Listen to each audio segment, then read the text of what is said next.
theory initiate a chain reaction resulting in no pants at all. Doyle Redland for the Onion Radio News, online at theonion.com. This is the Onion News Network.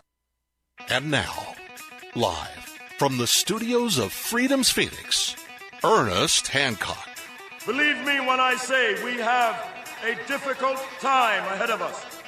But if we are to be prepared for it, we must first shed our fear of it.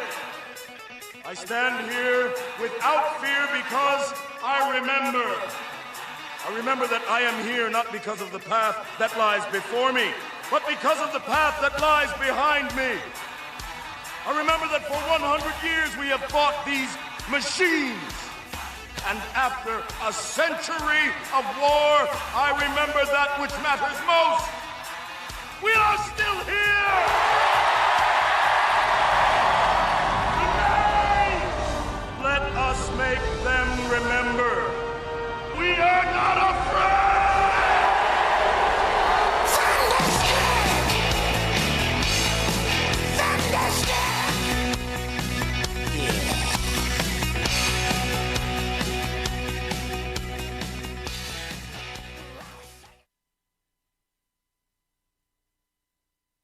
Yep. Oh, there it is. Damn, sorry. I was pushing the button. I didn't push the button. I was going, what's wrong with this thing? Okay, this is what's going on. Welcome to Declare Your Independence of me, Ernest Hancock, here in Phoenix, Arizona, from the beautiful studios of Freedom's of the Nest, Phoenix.com. Wait a minute. I'll do it next hour. All right. I'll do better, promise. All right, this is what happened. Yesterday we did like 5 hours of Trump Report. And, the first hour I had my granddaughter here helping, with Thanksgiving and everything. And then we had, like 20 kids descend on us. And then, of course, parents and everything. So it was a full house. We had a good time. Dr. Frank, Svarta, and Phaedra, and friend Joseph, came also and had a good time. But, a little bonus, one of my sons, Forrest, his father-in-law, is a regular listener, and he's a big fan of Dr. Frank. He's like, oh, yeah, tell Ernie what's up, man. So his whole thing is, he's a Trump supporter, and he wants to hear Jen and I vote, damn it.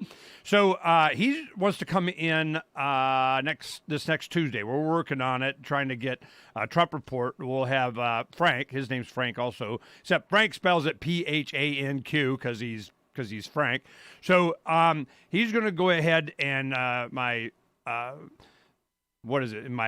father-in-law, how do I do that? Anyway, so my son's father-in-law, and what do you call that, Donna? Son's father-in-law, his father-in-law-in-law. So anyway, so he's a great guy. Great, I really like him. He's gonna, he's big hunter. They let me go hunting with him every now and then, and he's gonna come in and give his perspective, which he definitely has one. He's a really nice guy. You guys will enjoy him. It'll be fun. So, but the conversation, is very interesting, and I get an email, or Donna did, last night, like 1 a.m. from Dr. Frank. And what it is, he's going, yep, here it comes. I'm not really sure what he was trying to say with it. Donna, what did he say? Donna! Yeah, I want her to read the text from Frank. Let me see if they probably just sent Donna to put up. Because there is read the text that Frank said before I get into this article. Because it's the Democrats want to compromise with the president. They don't want to do impeachment, censure. We got a compromise that they put on CNN. These guys are messed up in the head, man. All right, so what did Frank say? Okay, you want me to just read his Go. text? Okay. Ernie, put this up on Freedom's Phoenix and say Dr. T was right. On Black Friday, when no one will be paying attention except the establishment and media, they are waving the white flag of surrender, as I predicted. You guys have to read this. This is the unofficial, in quotes, next strategy for the Dems deep state. They want to trade a downgrade from impeachment to censure in exchange to change the rule for succession. Always change the rules for pathetic Dems. It keeps their powder dry so they can try again for a full impeachment hearing next time and next term. Yes, they are already admitting their loss to Trump, so they assume he gets back in. They therefore have more time to dig up more dirt for Ernie's assumed Plan C, and when they finally arrive with the real proof next time, the rules of succession will have been changed to allow Republicans to feel safe voting to impeach their president. I like the way this writer tries to diffuse the anger of the liberal reader by commiserating and making them feel that they are taking the high ground. Anyway, you have to read this from the top liberal think tank being sent out at midnight on Black Friday on CNN. This is the official word, guys. And then the article. So, from his perspective, he's going, oh, see, told you they're going to go censure, and this is how, and they're going to try and save face or whatever. And what do I want? A trial! I want a trial! Impeach, man! You bunch of wimps! Let's get it on! Because I want discovery. This has been my thing from the beginning. You know, God, before they even started the impeachment, I go, of course they're going to try to impeach. It's all about the House has the majority, and they are going to, whatever the heck they're going to do. But I think what they're feeling now as they start to head back to their districts, you know, for the holiday season and so on, they're going, yeah, this isn't going to go well. We're not going to come out ahead on this thing. This is not going to work. We shouldn't be doing this. This is not. And what they're finding out is that there's so much dirt on the Democrats and presidential candidates. Hillary and Biden and all these guys, they're just so dirty. So on the very thing they're trying to accuse him of, I'm like, are you kidding me? You know, hell yeah, I'd want a trial. So I'm thinking this is not, it's a big think tank thing, and it's an opinion by Charlie Firestone. Who the hell's that? And then ousted Navy Secretary calls out Trump in op-ed. Now, what? You know, all right. Now, the Navy Secretary, are they talking about the Navy Secretary that they ousted for, he wouldn't reinstate the SEAL that Trump said should get his, anchor back or something, his insignias and so on from the SEALs that they exonerated him in a trial. But anyway, he killed a guy and took a picture with the corpse or something, being all He-Man stuff and whatever. And I hate all that crap anyway. But is it him, or who's this Firestone guy? Anyway, Donna read the article to me before the show. And what it is they got the Charlie Firestone is the executive director of the Aspen Institute Communications and Society Program, whatever the heck that is. The opinions expressed in this commentary are his own. View more opinion at CNN. So this is a CNN flag, okay? Or they're allowing CNN to raise the flag. So I'm going, all right, this is what's going to happen. They're not going to vote for impeachment. They can't. It's going to cost them too much. In just more discovery, there's more dirt coming out. The mood has shifted. That people are like, what the heck? Their own people are going, you had your chance, you blew it. It's not being perceived well. Adam Schiff has got his own problems with this Ed Buck thing in California. He's got 16 visits to the guy that's, killing male homeless guys in his house that he's having his way with, or some weird. They're all weird. Okay, and Adam Schiff is like super weird in with the weird. So this is going to come out. A lot of people don't even know about this.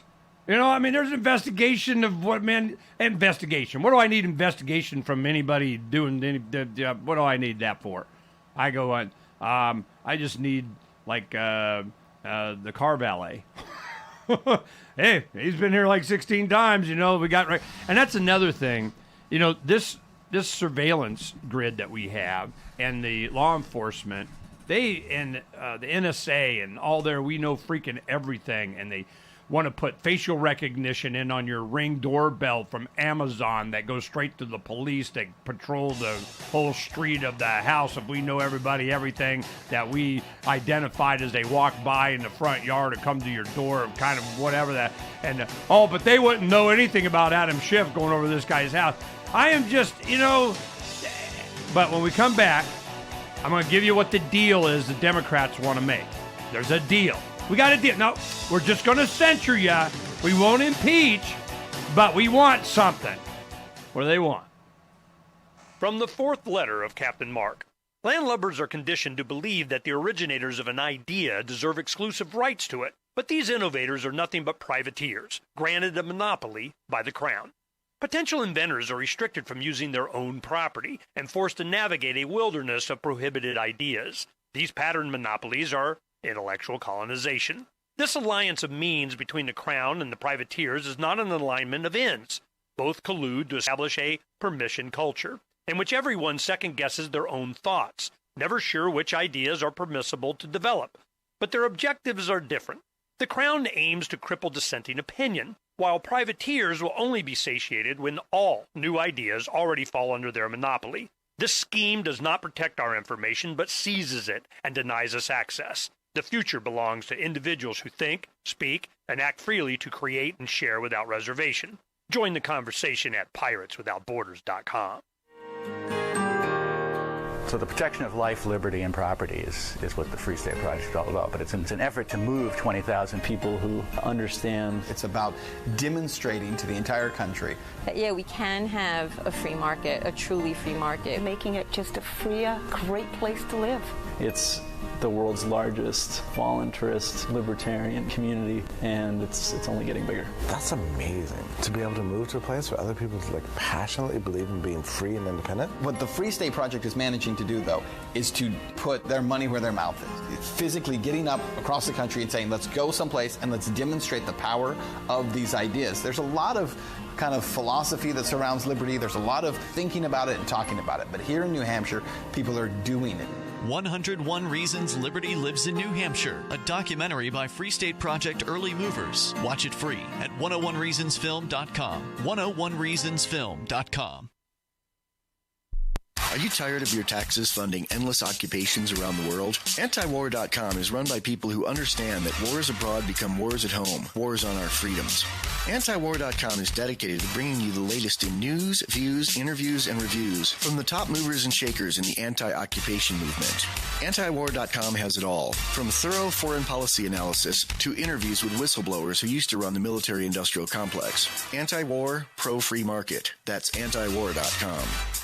Did you know you can listen to LRN.FM via our free-to-air satellite channels? We have channels over nearly all of North America and much of Africa. All you need is an affordable receiver and a dish as small as 30 inches. There are no monthly fees. Learn more at sat.lrn.fm. Plus, if you are a broadcaster or want to be one, this is a good delivery method for our content. See our coverage maps and get details at sat.lrn.fm. That's sat.lrn.fm. sat.lrn.fm. When you're coping with bad news and the news media come calling, and they will, don't clam up. As notorious political figures find out the hard way, the cover-up can be worse than the crime. So get out in front of unfavorable news about your company, your group, or organization, or yourself. The sooner you confront a negative story, the sooner it will be over. Responding as quickly to negative stories as you do to positive ones enhances your credibility. Hiding embarrassing information or lying will do more damage than damage control. Never stonewall. Tell your side of the story, use specifics, and detail what corrective action has already been taken. Respond in kind. If the issue is emotional, don't sound like a cold, unemotional Mr. Spock. For more tips on critical communication skills for the way things are now, hit survivalspeech.com. I'm Holland Cook. Help get LRN.FM into more ears. Visit promote.lrn.fm for a free bumper sticker, flyers, banners, graphics, and more. Promote.lrn.fm. Roads, it's the Ernest Hancock Show. Where we're going, there aren't any roads. All right.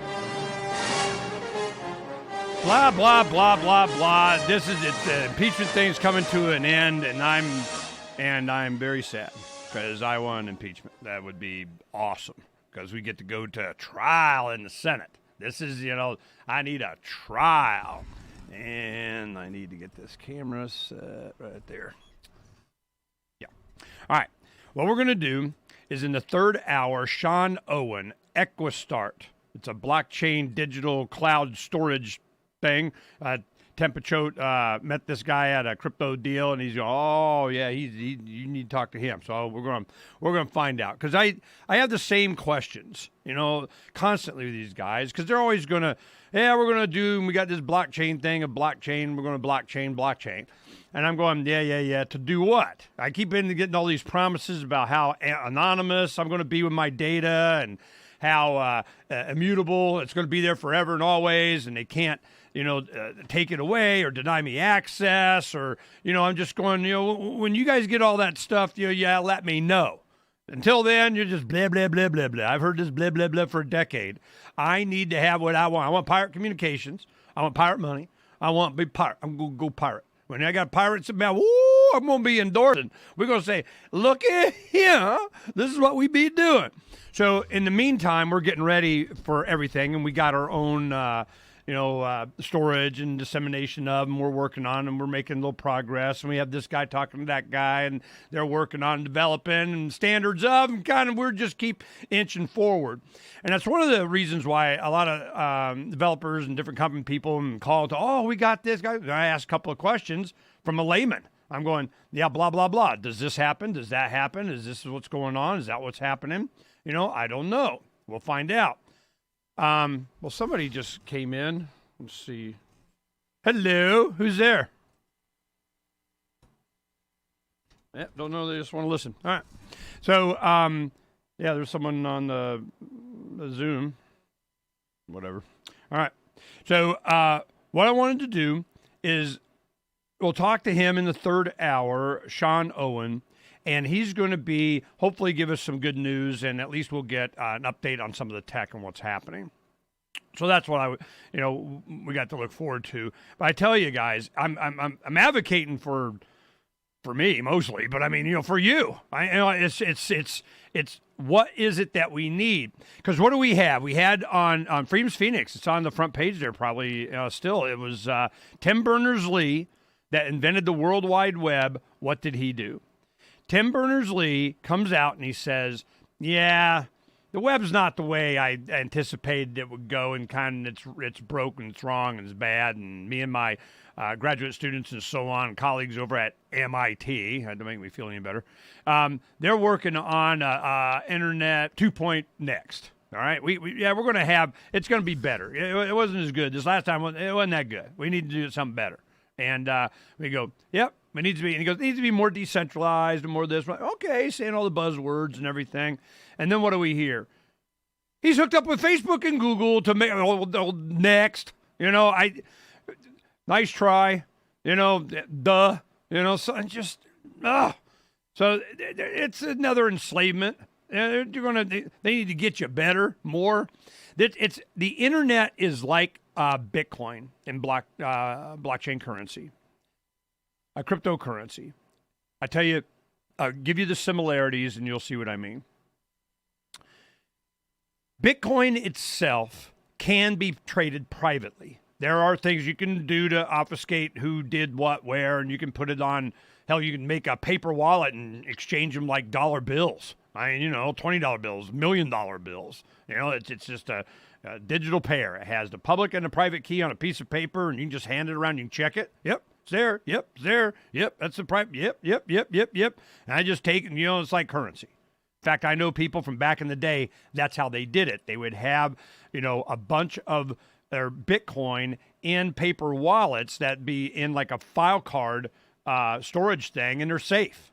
And it would be like a budget. Every month they would take out whatever they need, give it to the wife. Here, okay, here's your, figure it out, go do whatever you want. And it was, so there wasn't a lot of transfers. It was whenever you used it or somebody that wanted to convert it into dollars, they could, and, okay, we're all good. That makes it really private. You know, you're getting anonymous there. You're trading like bearer bonds in Die Hard. The first Die Hard, what was that about? $600 million in bearer bonds. Well, a bearer bond, that means anybody bears it goes and says, give me my money. And, well, where'd you get that? Ain't none of your damn business. Where'd you get that $20 bill? None of your damn business. I mean, I got a bearer bond. I mean, that's how it's supposed to work. But, you know, that's what they tell you. But so paper wallets are bearer bonds that you can validate. It can be on a napkin for all you care. It can be on newsprint, you know, and you just go, yep, it's there. All right. And you just kind of, it's like bearer bonds that you're spreading around with no intermediary, with nobody having to do anything. It's just there. Now, that's with all its flaws of being able to track and everything, Bitcoin. So Bitcoin itself can be private. It can, if you know how to use it, you can, you know, maybe not grandma adjust button, but I mean, you know, it can be done. The internet is the same way. It can be private. It can do this and that. It can. But, you know, it's a pain in the butt, and it's not by default private, and it's just, damn it, we didn't figure out how to get it totally locked down of ones and zeros of decrypted of somebody doing kind of something, right? So what we want, you know, what I want, is by default, it's private. It's grandma adjust button, push, you don't know nothing about nothing, kind of bite me, you know, none of your business. Well, the internet can't be made totally surveilled because at its DNA, at its base, it has some traits that you can exploit to be more private and, you know, that kind of stuff, just like Bitcoin. Now, that doesn't mean that you can't get tracked, and they do, but it's not this locked down surveillance grid. We know exactly when and what and your permanent record of. You know, bing, there he is. We got him, you know, you watch Enemy of the State, Will Smith and Gene Hackman. You know, this is back in the 90s. The heck, we were way past that back then. Where do you think we are now? You know, a decade and a half or more in the future. So what do those want? They want to lock it down. They want to get better. So this Internet 2.0 is what? More freedom from MIT, Facebook, and Google? Let me think for a second. No. So Tim Berners-Lee coming out, oh, yeah, I'm going to put my name on. Oh man, it's going to be better. It's good. You know, I was a gift to humanity. I ain't got to scratch the surface or I know it's full of crap. When this came out last year, and then what do we see in the last couple of days? Oh, we're working with Facebook and Google. Well, that'll free you. Oh, you're killing me. I don't believe anything these guys say. So, back to this article. Same kind of crap. When we come back in the next segment, I'll get right into it. But I tell you what they're wanting to do, they, them, those, whoever they are, Democrats or whatever, is they're arguing that they can, you know, if you're worried about Michael Pence, you know, if we impeach and him being it, we're going to get him too. He knows how to spell Ukraine or something, so we're going to get him. But then it's Nancy Pelosi. Oh, I tell you what, we'll make a deal with you.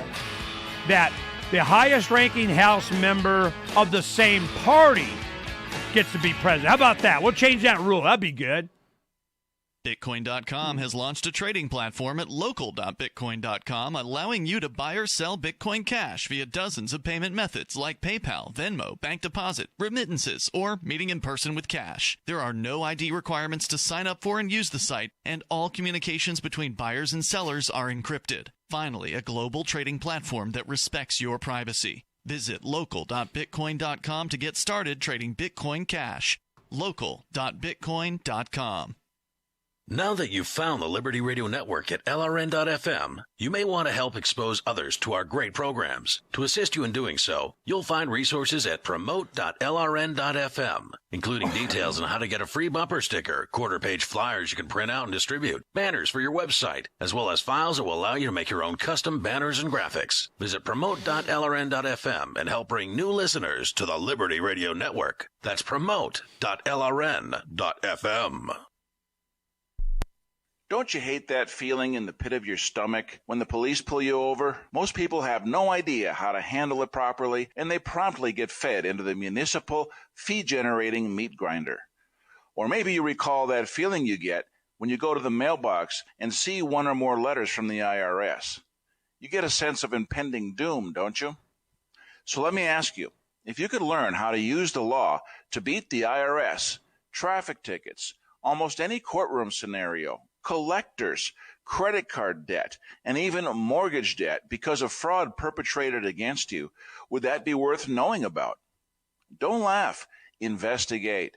Check out the life-changing benefits of the Lighthouse Law Club at their website, lighthouselaw.club. That's lighthouselaw.club. And while you're at it, visit the Lighthouse Law Club YouTube channel. You might be in for a pleasant surprise.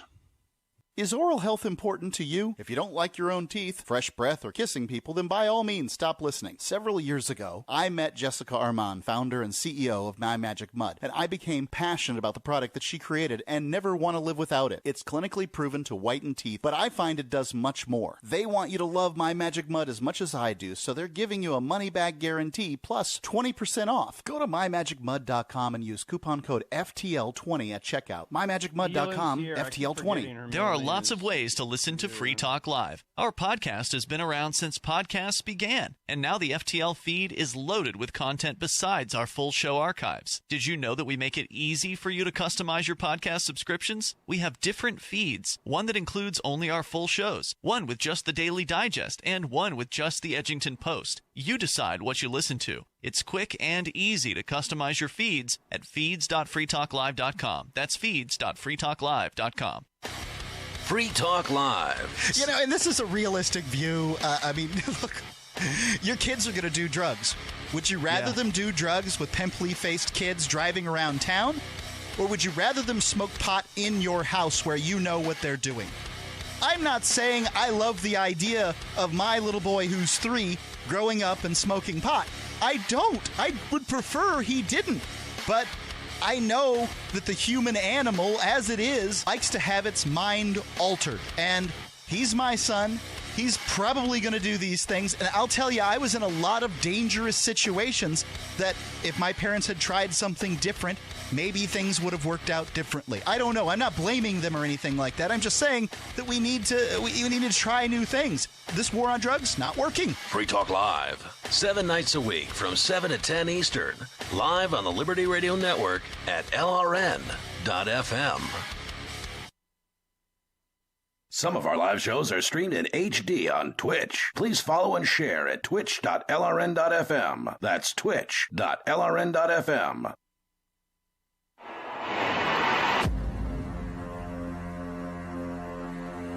It's time for Declare Your Independence with Ernest Hancock. To be a part of the show, call 602-264-2800.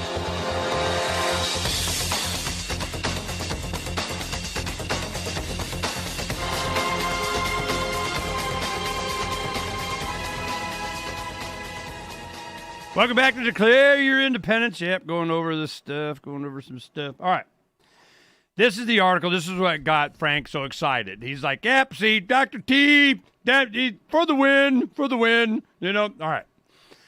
Oh, crap. Should I read this thing? I'm just, oh, my God. It'll take. All right. I'll give you the gist of it.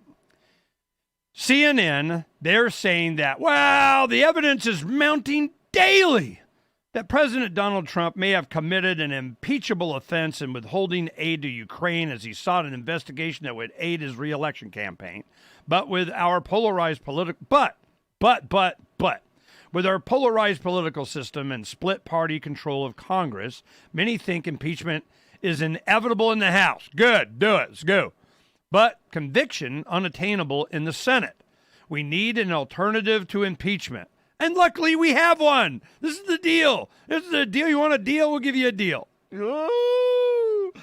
After amassing the testimony and preparing for the articles of impeachment, the House could change course and introduce a resolution for censure of the president. Whatever the hell that means. You were bad, and they whack you on the wrist and write it down or something.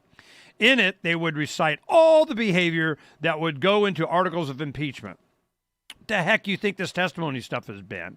And the thing that was interesting to me is that all of these guys that come in, they were not saying he did anything. In fact, they would say, oh, no, I don't want anything. That it just really, blew their case the water, but that's not what they were doing. They were saying, look at all these people in the Intelligence and State Department that think he's bad, making bad, he's not playing right. He's not doing what we want. And there's so many people going, well, that's why he's there. That's how he got support, because we hate all y'all, and you're doing it wrong, and we want him to do it whatever way he wants to do it. And my thing is, I'm going, who really runs this government? How many bombs are being dropped? How many missions are being taken? How many, overtures to foreign leaders and despots and monarchs and dissidents are being done in the name of the White House without him even knowing about it? These are foreign policy as executive White House Presidente decisions. And they're doing this stuff without, and it's just, and he's keeping track. All right. You just keep going. You just keep doing it. So what do? They put him on parade. On parade. And they say, we think he's not doing what we want to do, so we want him gone. And the real question should be, you're not doing your job? The president says whatever. I mean, not that I'm a big, giant president fan of any president being able to do this kind of crap. But the deal, man, what does it say on the piece of paper? Thou shalt what? Do what the heck you're told by the duly elected individual they put in this position of we rule you crap. And they just go, nah, because we don't want to. And we don't think the people should want us to because we don't like what he's doing and this is why we don't like. And then they'll tell you why. And you go, wow. You're that stupid that you, one, you won't do what you're supposed to do by the person that's supposed to be telling you to do it. And then what you're doing is stupid, So I'm just, I want a trial. I want to go to have them impeach. I want to go to the Senate. I want discovery. I want this all coming out. I always did. Or are you freaking stupid? Well, they are. So this is the deal that they're trying to make. After amassing all this information, and we want to put all the behavior in a censure thing instead of an impeachment. We won't vote impeachment, but we'll vote and say, see, this is why we think you're bad. And without a trial, he's not able to answer it. Not that I care, but instead of Trump's removal from office as a remedy, it would essentially place the impeachment process in abeyance, which means we do it later, until the House can determine whether it will be able to hear from additional key witnesses. This is a viable option for many reasons. It just drags it out. Yeah, we're going to do a censure, but we'll keep, kind of the door open. People come testify for, we'll have impeachment hearings for the rest of our life. As the Democrats make their point that the president's behavior is unacceptable, the Republicans and the president continue to say that this impeachment inquiry is just another desperate attempt by Democrats to get Trump out of the White House after Robert Mueller's investigation. It's desperate. I can tell you that. It's more desperate to something. This is the House Democrats' big chance to bring in John Bolton. So far, several key witnesses have refused to come forward to testify, and some, like John Bolton, have gone to federal court to determine if they must comply with congressional subpoenas over and above a White House order not to testify. A federal judge ruled this week that there is no blanket immunity for officials from a congressional subpoena, but the administration is appealing the ruling. This will take time that the House doesn't seem to be willing to wait for. Now, John Bolton, I think he wants to testify because he is it's all his guys that have been coming up saying, Trump's not doing it right. And I think they missed the mark. They are so full of their own self-confidence. Their hubris. I mean, if you let's look up hubris. I mean, I don't think there's another word that really, describes what they're doing. First I go, what the heck's hubris mean? All right, hubris, definition, Merriam-Webster, blah, blah, blah, blah, blah. Hubristic, adjective. Hubris comes from ancient Greece.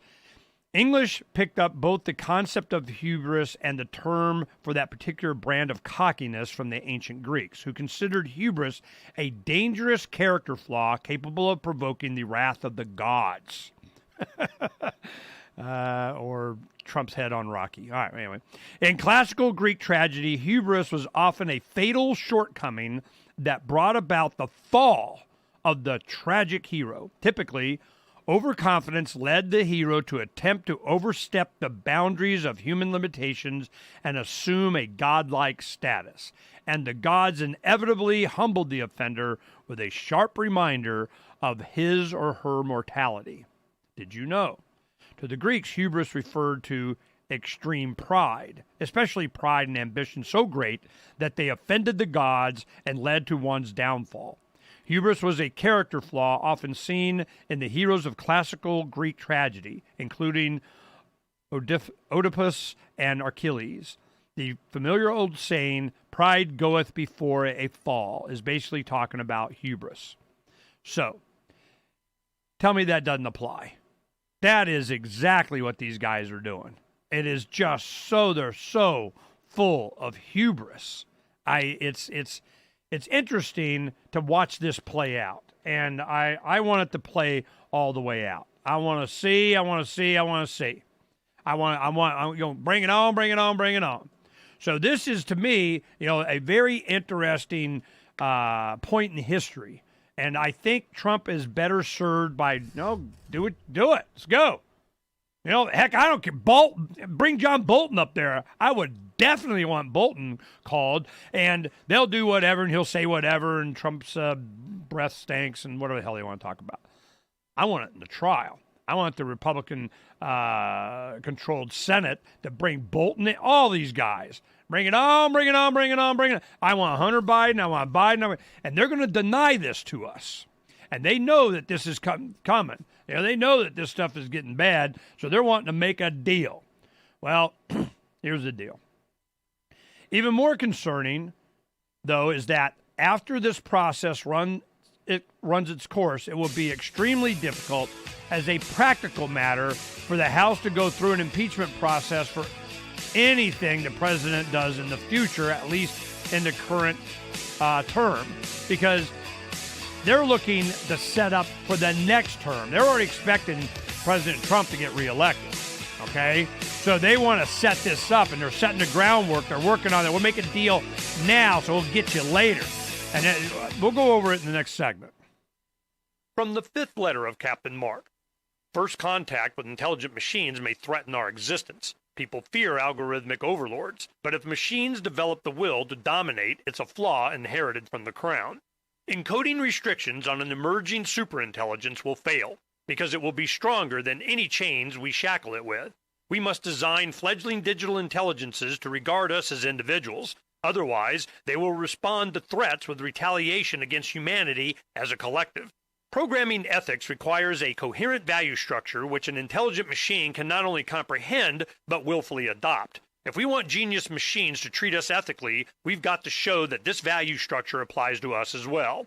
Once they achieve genuine self-awareness, even in the slightest degree, a young tethered consciousness has a legitimate claim to freedom. Once programs can modify their own code, our mastery is over. Join the conversation at pirateswithoutborders.com. There are basically two types of advertising, direct response and branding. Radio's great for direct response with its low cost to listener ratio, but audio can't be beat for branding, which is a longer-term endeavor. You want to be the first thing that someone thinks of when they think about your product or service. If you have a local business that you want kept top of mind in your community, call the station. If you need national reach, Free Talk Live's got around 200 radio stations, millions of monthly listening sessions, can suit all budgets, and if we don't think we're right for you, we'll tell you. Email me, mark@freetalklive.com. LRN.FM now has a Discord. Discord is a free text and voice chat platform, and we now have our own server with a bunch of channels at discord.lrn.fm. You can join other listeners as they chat about various things during our live shows, or anytime, day or night. Discord software is available cross-platform, so you can have it on whatever device you want and take your chats anywhere. Join our Discord at discord.lrn.fm. That's discord.lrn.fm.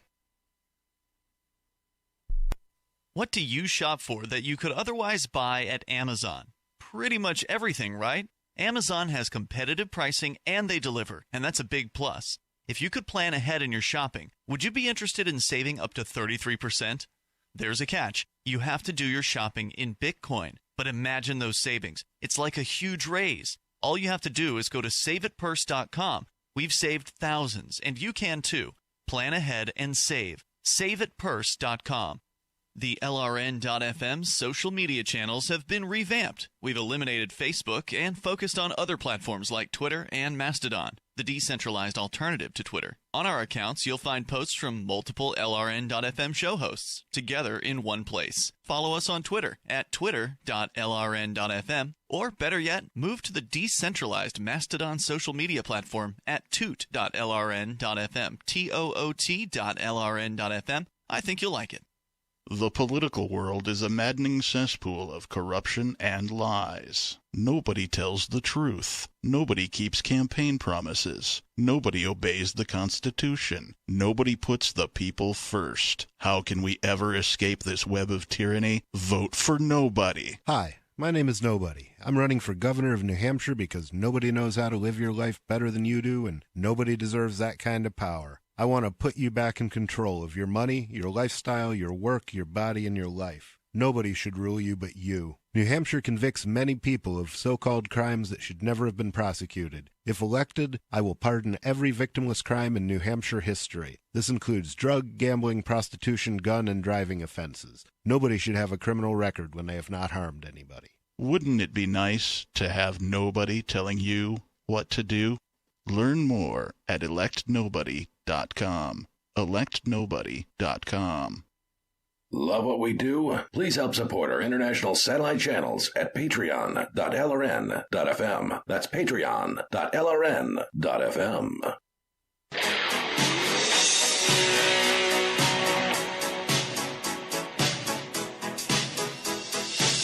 Freedom is the answer. What's the question? I want to break free. You're listening to Ernest Hancock. I want to break free. Ba-rum. I want to break free from your lies. Covering the secrets, exposing the lies. Okay, let's look at this. Take a look-see. Take a look-see. Here we go. The guy writing this article, Charlie Firestone, who is he? Okay, he's from the Aspen Institute. Now, the Aspen Institute, I'm only familiar with it because I was there for the Nexus Earth Conference, which has the Koch-topus room, the Charles or David Koch room here, and the kind of, so this is, it's they, them, those kind of stuff, right? Left, right, whatever. But what's his background? Well, his whole thing is he's been there since December of '89. So that's 30 years. So whatever he's been doing, they want him to keep doing it. All right. Well, his whole thing is he's focused on the impact of new technologies on democratic, economic, and social institutions. So it's kind of like communication, social media, the internet, that kind of stuff. And he was director of communications law program at the University of California, Los Angeles, the adjunct professor of law at UCLA. And he was, back in 77 to 90. He's also the first president. There we go.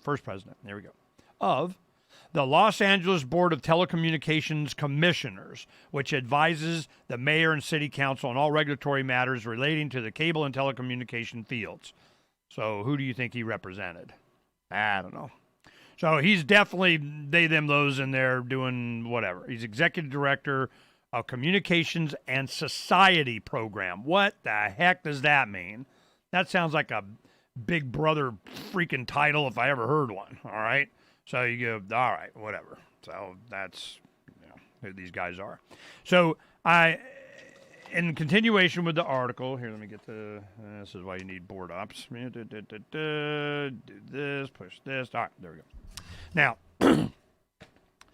even more concerning, though, is that after this process runs its course, it will be extremely difficult as a practical matter for the House to go through an impeachment process for anything the president does in the future, at least in this current term. It is unlikely the populace would stand for another round of divisive impeachment proceedings as an ongoing matter unless there is an extremely serious and obvious change, such as they see him, doing something stupid, whatever. I mean, something real. I mean, come on. It's just so he used the wrong pronoun or something. I mean, those days are over, getting thin too. Trump, I want nothing defense doesn't hold water. Really? Says who? Well, says this guy, Firestone, right? But now this is on CNN that this is done. This is a CNN, broadcast kind of thing, on their page of whatever. Complicating the process is that with questions being raised about Vice President Mike Pence's possible involvement in the Ukraine scandal, the presidential line of secession becomes more of a focus. All right. It's not about Vice President Biden or Hunter or while he was vice president doing deals. It's not about him. It's Mike Pence. There might be some Mike Pence thinking, what? Okay, all right. So we got to worry about secession here. Oh, it'll go to Nancy Pelosi. Well, you guys don't like that, so we got to work on that. Wow, these guys are amazing. Next would be the Speaker of the House, and our Speaker is a member of the opposing party. The GOP-controlled Senate may be even less inclined to move forward with removal from office in an impeachment when a President Nancy Pelosi is possible. A censure would issue a formal warning.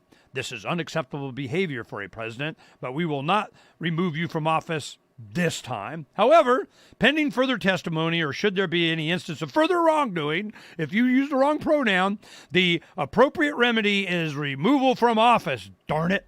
Ideally, the Senate would also adopt a resolution of censure. The Senate would. Really? Oh, they want them to do that too. Though support for Trump and the politics of the upcoming election would suggest that this is highly unlikely. Duh. All right. What else they want to do here? This is not a new notion. A censure was proposed in earlier stages of the process by AEI's Norman Omston. AEI, American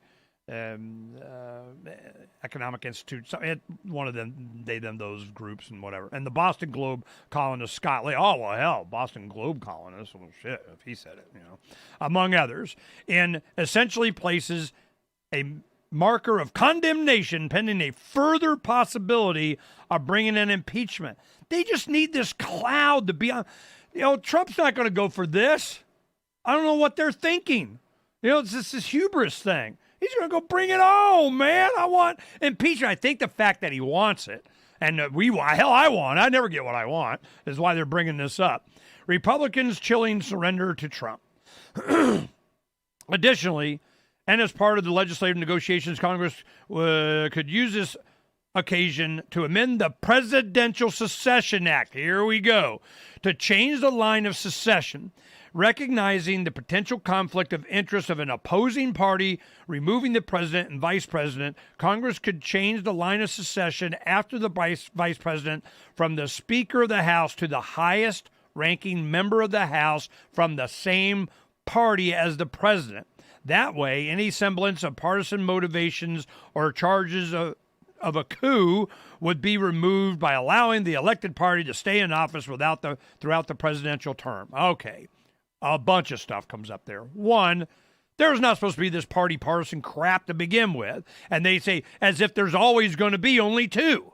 That they're kind of presupposing this, aren't they? That there's always going to be, there's this party and there's that party. And we want to make sure that the line of secession goes to the highest ranking in their party. Did it ever occur to anybody there might be an independent president? Then what? So wow. These guys, they're locked in to such a level of hubris of how this government is going to play out the way even though it's not written down, that's just the way it is. So shall it be said, so shall it be ordered, so shall it be done. I mean, that's the mindset of these people. By amending the line of secession, Republicans could rest assured that going forward, should impeachment arise again, they would not lose the presidency. They who? What makes you think I think any of these people, RD, whatever, isn't co-opted into the what? That guarantee the House will not. You know what? This Republican is next in secession line. Yeah, he's Republican. Yeah, pinky swear. That guy. Now we want him. Wow. And who's this to? When does this get dumped? Midnight. Black Friday. It's always on a Friday that they do it, and it's Friday after Thanksgiving. They put this out. Who's going to be covering this stuff? Who's going to go over this stuff? You know what? Wow. The Democrats would be hard-pressed to pull back from full impeachment. Censure could be seen as a slap on the wrist and a failure of their leadership to prove what they and their constituencies believe have been abuses of the presidency. But that is what compromise is made of. Common ground, a spirit of working together in the future. A recent CNN poll showed that 50% of the country believes President Trump should be impeached. What does that mean, 50%? Says no. I don't. This number hasn't changed since mid-October poll, with the public now apparently locked into their opinions on impeachment after 2 weeks of public testimony. This resolution could be a way out of a mess for both parties. Out of a mess of both parties. I'm not thinking Trump's thinking this is a mess now. It's an opera. This is awesome. I mean, it's sure as hell been entertainment for me. You're still voting? I mean, gosh. So I'm looking at this, and Frank was right. You know, this is just, it's what they're going to go for censure. They're going to do, and this is like the opening salvo of negotiations from somebody I don't give a crap. You know, these guys are, wow. It's on the front page. It's called Democrats Have a Better Choice Than Impeachment. Opinion by Charlie Firestone on CNN here. So this is a CNN link. You know, really. I want to see, let's go to the site here. I want to show this. All right. Here's the article. I'll go like here. Boom. I click there, and where's it go? CNN.com. Democrat, and they show a chart, and it's all kind of CNN-y, and yeah. I think they've given up.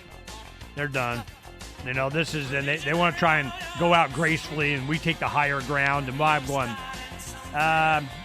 no. I want a trial. Let's do it. Let's get her done. I want, man, all through the holidays, it's going to be the Christmas dinner impeachment trial. Yeah, let's do it. Let's do it. I am so sick of this crap. And to try and make a deal, we're going to change the sequence of secession.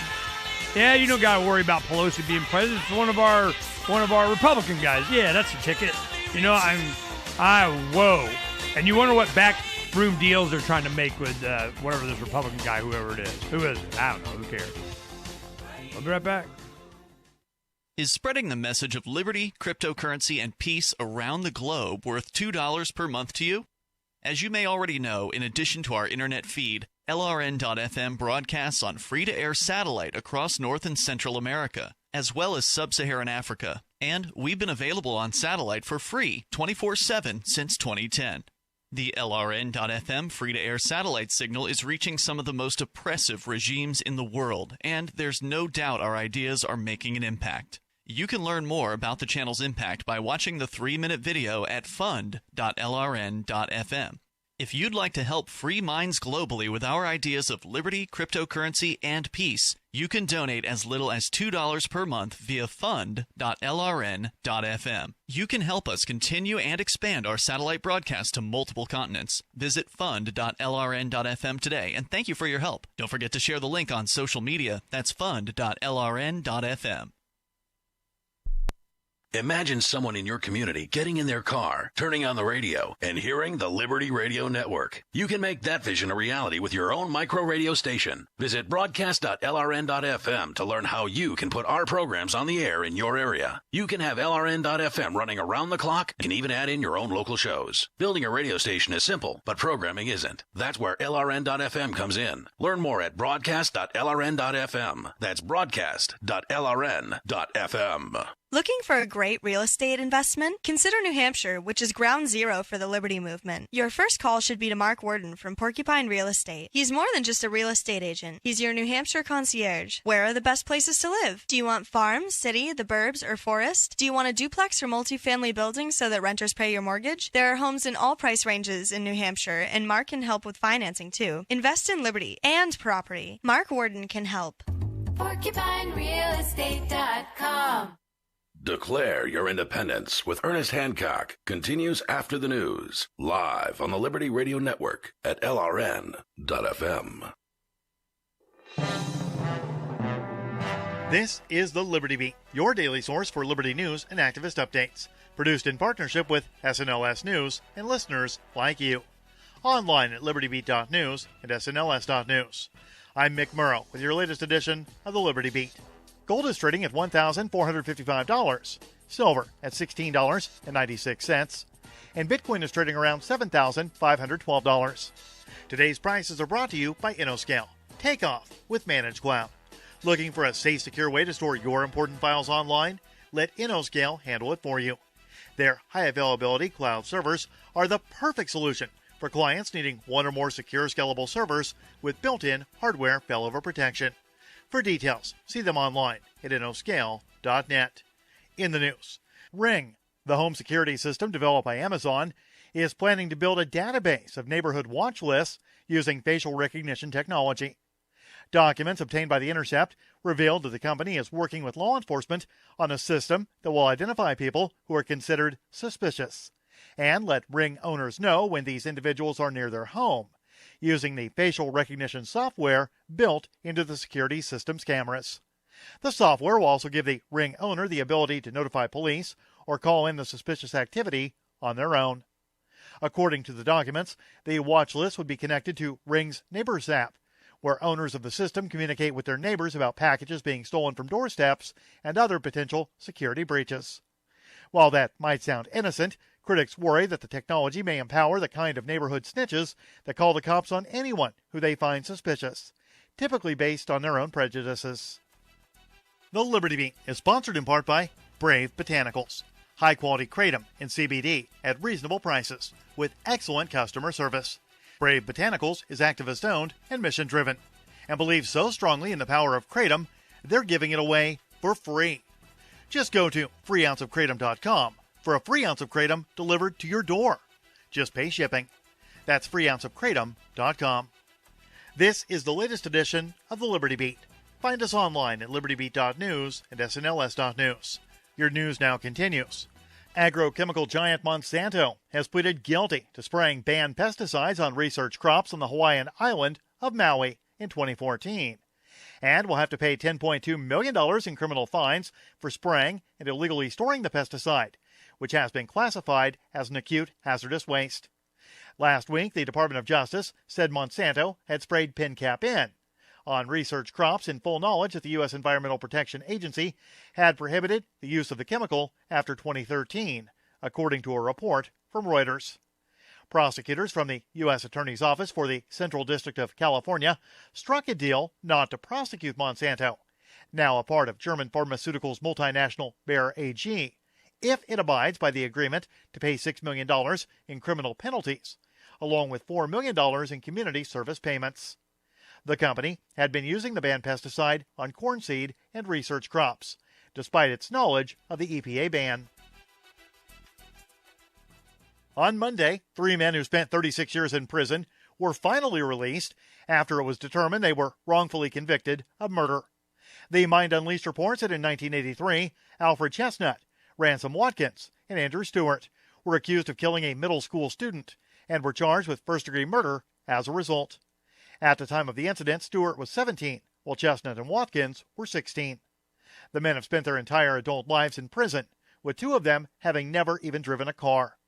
Last spring, Chestnut discovered that there was new information in the case after filing an information request. The additional evidence, which could have exonerated him, was reportedly kept from the defense attorneys during the initial trial. Chestnut has always claimed he is innocent, and was even denied parole because he refused to admit guilt in the shooting. According to prosecutors, the 14-year-old victim was shot and killed over a Georgetown University basketball jacket. Support for the Liberty Beat comes from the Conscious Resistance Network, featuring videos, news reports, and articles from a spiritual anarchist perspective. Experience the Conscious Resistance at theconsciousresistance.com. How would you like to have your business featured on the Liberty Beat? You can. Just send an email to libertybeat@snls.news for details. This is the Liberty Beat, produced in partnership with SNLS News and listeners like you. The Liberty Beat is online at libertybeat.news and snls.news. I'm Mick Murrow, reporting for the Liberty Beat, reminding you, spread liberty with a smile. Right right now, it's looking like tonight's record $500 million Powerball drawing could be cancelled, as embarrassed lottery officials have admitted they lost the balls. Douglas Bronstein, deputy director of the Multi-State Lottery Association, addressed the press moments ago. We have a quote. We know how important the balls are to a successful drawing. I saw them the other day, and I'm sure they'll turn up somewhere. Bronstein says it's usually marketing director Ben Callahan's job to keep an eye on the balls, but when reached for comment, Callahan said he just sits next to the balls. It's not his job to know where they are every second of every day. According to Bronstein, it's crucial they find the balls before tonight's drawing. Quote, we'd love to use different balls, but these ones have the numbers on them. Bronstein added that once they figure out where the balls are, they promise to keep them in some sort of case instead of just lying around the office. When we return, we'll meet some of the undeterred Powerball superfans who are camping out before the big drawing dressed as their favorite numbers. This is the Onion News Network. And now, live from the studios of Freedom's Phoenix, Ernest Hancock. Believe me when I say we have a difficult time ahead of us. But if we are to be prepared for it, we must first shed our fear of it. I stand here without fear because I remember that I am here not because of the path that lies before me, but because of the path that lies behind me. I remember that for 100 years we have fought these machines. And after a century of war, I remember that which matters most. We are still here! Today, let us make them remember. We are not afraid!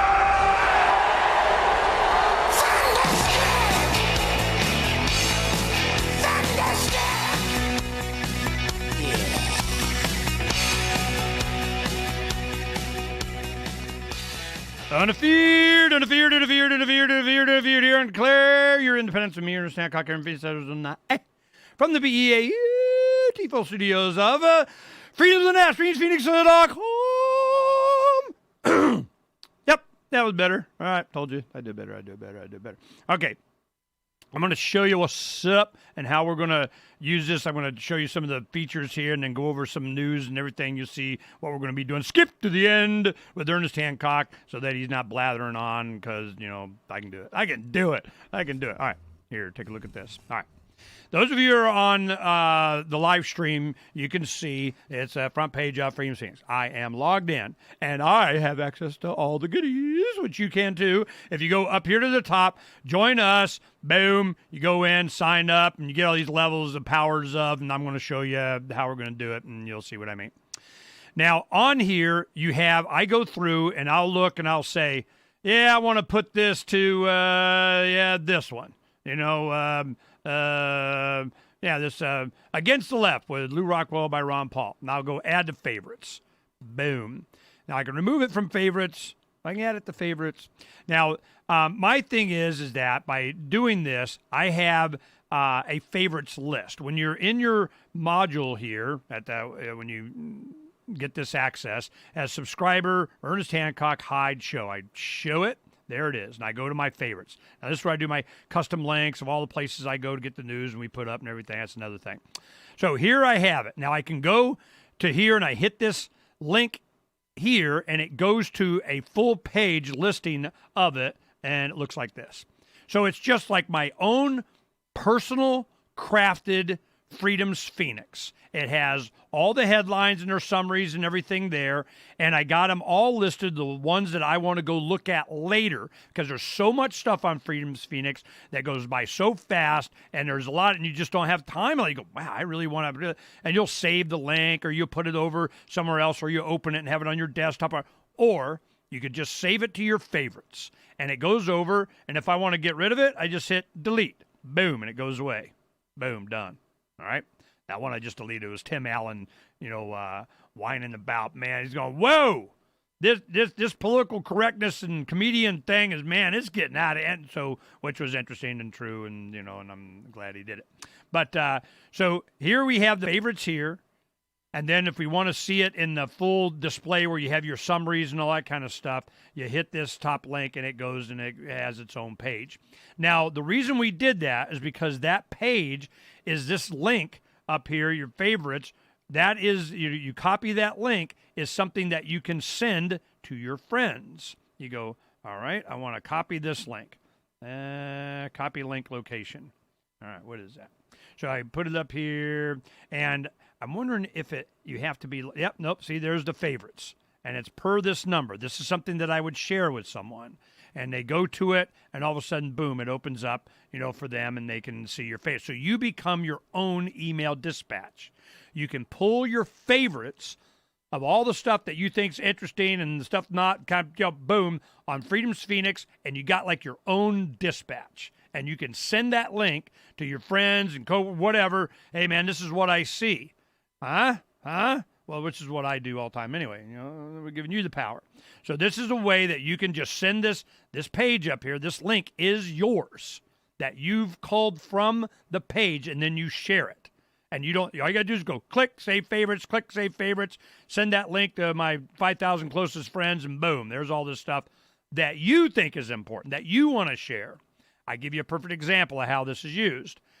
One of my children's spouses is like, we got to get a house. We want to go find a house, got to buy a house. We have other friends that, Donna's out looking at houses. Everybody say, got to get a house. And I'm sitting there going, are you freaking kidding me? Now is not the time to buy. Now is the time to sell. It is going to get bad, but it doesn't matter. Some people, everybody else is. I'm going, oh, right.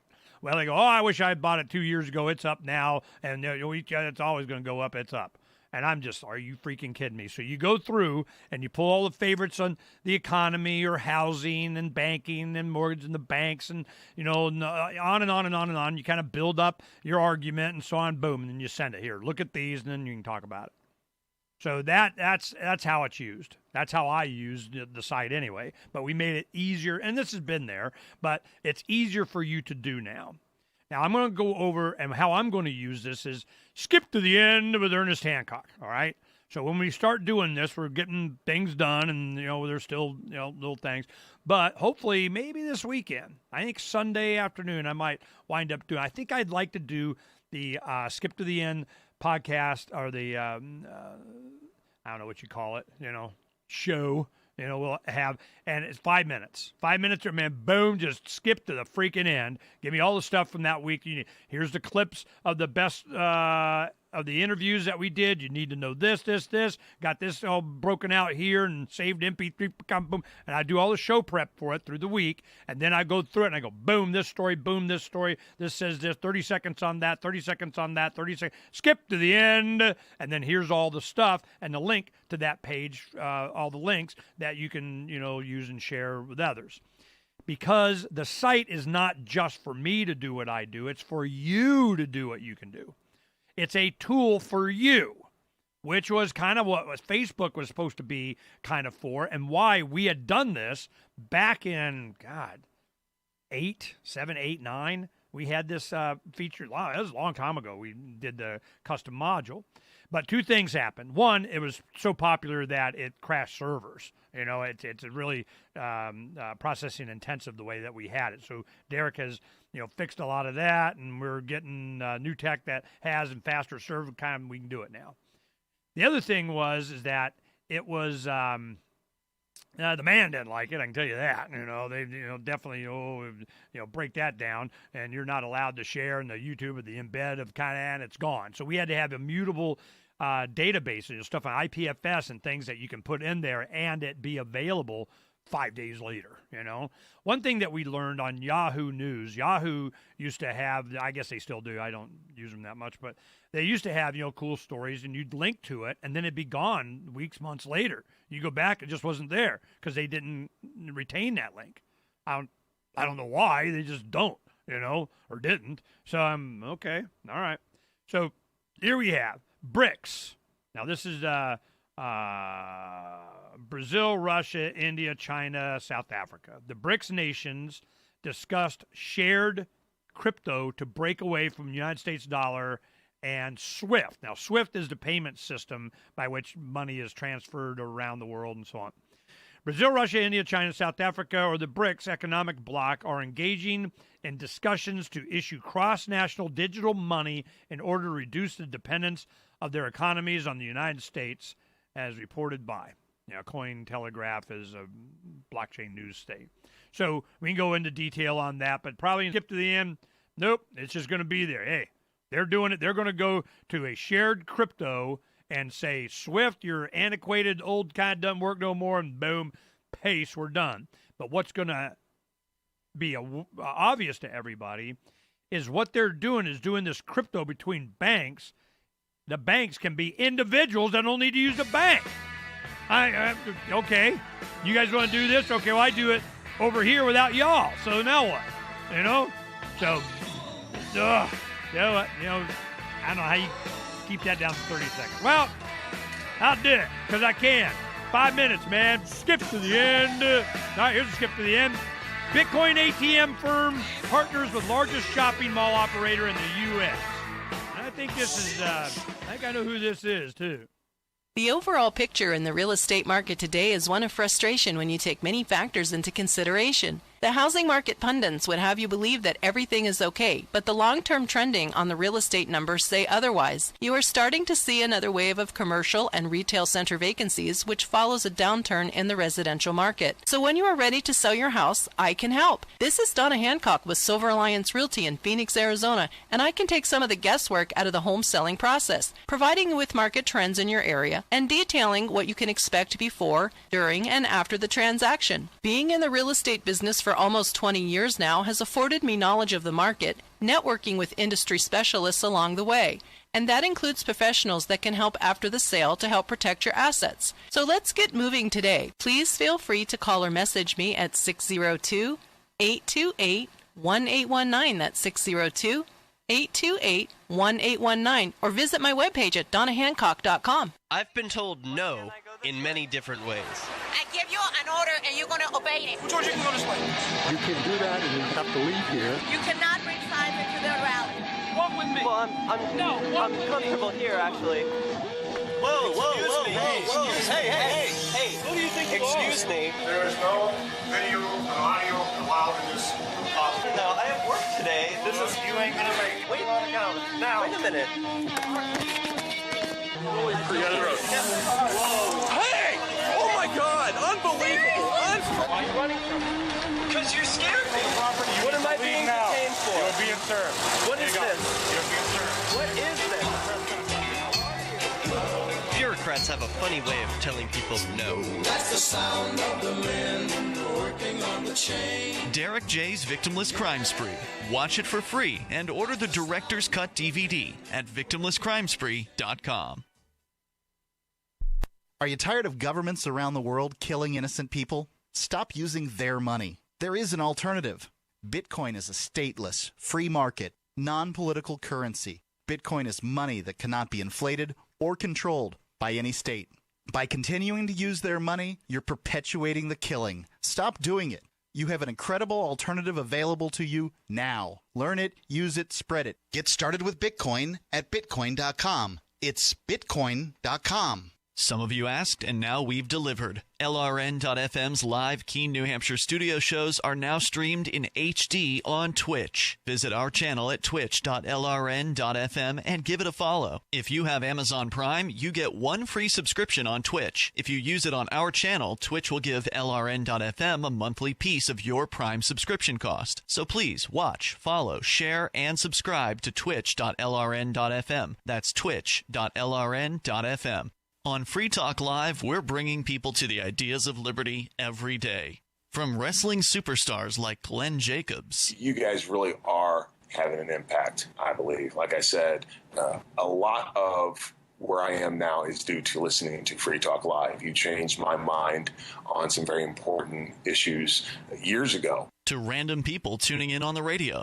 I was kind of stuck in the left-right paradigm. I heard your show by chance on a Saturday night. From there, I went on, joined the Free State Project, and become an amplifier. So, I mean, that's really the reason why I amp is because I know that if it wasn't for you guys being on as many stations as you are, I never would have found the ideas of liberty. Your AMP will directly change more lives by getting Free Talk Live in front of people looking for talk radio online and on the air. When you AMP Free Talk Live, you get perks like access to the AMP-only Facebook group and AMP podcast. Visit amp.freetalklive.com.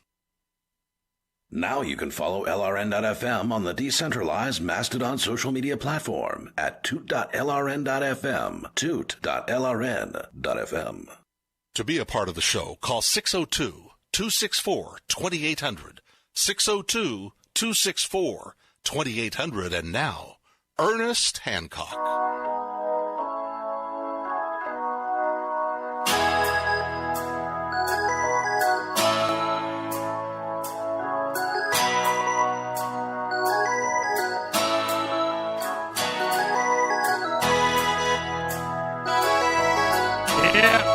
Yeah. The walk of not death.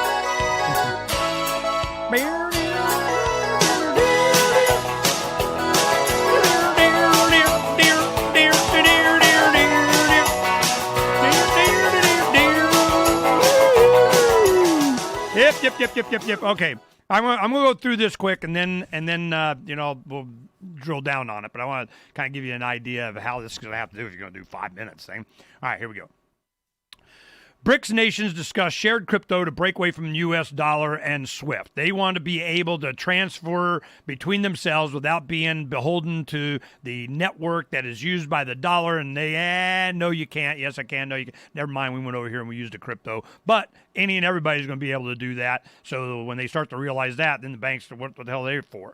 Bitcoin ATM firm partners with the largest shopping mall operator in U.S. They have like 6,000 ATMs worldwide. I think they said at mall or wherever they are, and about 65%, which is 3,900 here in the U.S. And I had to look that out. I couldn't guess that. It's about 4,000 because I know a bunch of you math geeks out there are going to whip my butt if I don't. I did the calculator, so there. 3,900 in the U.S. Then you go, Deutsche Bank sells $50 billion of their debt portfolio to Goldman in bad bank wind down. What the heck does that mean? All right. They're doing the same thing that they did before. They were taking dollar for dollar of all their toxic assets. Remember that? Gotta name it. Toxic assets. So they sell them, and then they just kind of write them off. And who's doing that? Why are they doing it? Gotta wait. I'll tell you about it in a little bit. Poland repatriates 100 tons of gold in symbol of strength. National Bank of Poland Governor Adam Galpinski, whatever it is, announced the yellow metals return home on Monday. Why are they repatriating, and from where? And why do they have it somewhere else anyway? Is it somebody won't steal it?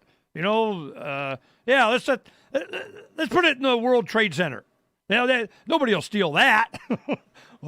European central banks are slowly preparing for Plan B, gold. It was long believed in the gold space that Western central banks were against gold, but things have changed for quite some years now. They're accumulating gold more than you think, and manipulation of the price. How do you turn gold into paper? ETFs, the leasing gold and all this other crap. That's why I'm not a fan of them doing ETFs on Bitcoin, cryptos. Why? Because it's not really the value of it. It's the value of this pretend money that they made in kind of derivative of the value of kind of sort of almost linked to. What? They just turn Bitcoin into paper like they do gold. They're going to do the same thing. I guarantee it. But there are alternatives, which is why Bitcoin, these guys are Bitcoin maximalists. No, there can't be anything else but one. And sure as hell not call it Bitcoin anything like cash or gold or diamond or any other crap. A $20 trillion problem. More than half of China's banks fail central bank stress test. Now, I don't know how they do this stress test, and they kind of know what happens if, but what's happening. There's a runs on Chinese banks. Second bank run in 2 weeks as China's banks are caught in a self-destructive doom loop. 3 weeks ago, we reported that China's Henan Yushan Rural Commercial Bank, just outside the central Chinese city of Yueyang, was the latest small to medium Chinese bank to suffer a vicious bank run as long lines of depositors filled out its branches. All right, here we go. And then what are they going to do about it? They close it. You're not allowed. You stopped. It's purple money now. This bank doing that. I have no idea what they're going to do. Now, South Carolina, Arizona did this with a centennial coin that we kind of snuck in, of celebrate our 100 years. You get, a gold, silver, or copper medallion, to be minted in all to supply all public demand. Well, did they do that? No. Yeah, okay. I see how you guys roll. So it can't be done any kind of state thing. So what South Carolina has done, they go, Legal Tender Act would treat gold and silver as money. A bill pre-filed in the South Carolina House would make gold and silver coins legal tender in the state. Passage of this bill would take a step towards creating currency competition in South Carolina and undermine the Federal Reserve's monopoly on hell no. They ain't letting that. But we'll see. State may be breaking away on this kind of stuff. Then what do we have? Iran, Russia, China. Iran, Russia, and China. Iran, Russia, China. I think they share a border, or they're close enough. Does China hit Iran and Russia hit Iran? I think it does. To hold joint war games in message to the world. Iran, China, and Russia will hold in the coming weeks their first ever joint war drills, which leaders say are meant to send a message to the world about increased military cooperation between the rogue countries. The rogue countries. They're rogue. Who says that? Freebacon.com. Whatever. And I tell you what, it's an answer to. It's freaking United States military everywhere. Yeah, they must hate us. Look how close they are to all our bases. So, yeah, Iran, Russia, China coming together. Well, that'll turn out good. Who is funding the huge money flows to Antifa? And where do you get this from? Russia Insider? Yeah, that's one thing. You go to Russia Insider or the Russian network or Russia this, Russia something. They got, some stuff over there that's, ooh, you don't read that over here. I can't believe you put what Russia. Are you kidding me? Compared to what? CNN? Seriously. Antifa, or rather the head of the Hydra, is likely very small. I would guess only a dozen or 20 movers and shakers being on the organization's payroll. Yeah? Paid by whom? Well, let's just click this over and we'll open a pay. We'll talk about that in a little bit. Rossi has new self-sustaining cold fusion claim. Now, Andrea Rossi made cold fusion, low-energy nuclear reaction, claims for nearly 10 years. Rossi's claims have failed serious attempts at validation. Now, what they're talking about is this cold fusion thing. That is, you get more energy out than you put in, and it's not an explosion. It's a fusion at the subatomic level that raises the temperature, yada, yada, yada, yada, yada, which was a big deal. Cold fusion, they go, oh, hell no. Hell no. There was a movie with Keanu Reeves and Morgan Freeman called Chain Reaction that was kind of based on this concept. And what was interesting about the movie was that it showed the interest at hell no. We don't need that. What happens if you had free energy everywhere? That would change the entire dynamic structure down to the individual, down to the neighborhood, down to a city, down to, I got a little cold fusion neighborhood of real estate developer that built a subdivision and we got our own power. And they tried that here, in the 80s, I think it was. It was called John F. Long Homes, which is a big home builder here in the Valley. And he created one big area with solar. Back then, he goes, we're just going to do solar. The whole neighborhood's run on solar. What are you going to do about it?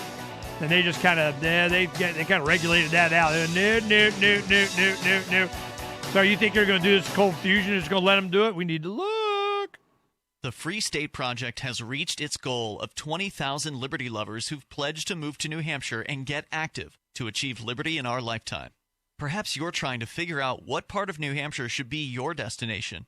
If so, consider Keene. You'll find more than 150 reasons to move to Keene at move.freekeene.com. Keene is famous for its historic, publicity-generating activism, as well as being the liberty media capital of the world. It's home to freekeene.com, New Hampshire's destination for liberty activism, news, and opinion. For years, we've been compiling over 150 reasons to move to Keene at move.freekeene.com, where you'll learn about some of what's happening here and what makes Keene a great place to live. If you love liberty, you'll probably enjoy anywhere you end up in the Shire. But do your due diligence first. Please visit move.freekeene.com for the full list of over 150 reasons to move to Keene. That's move.freekeene.com.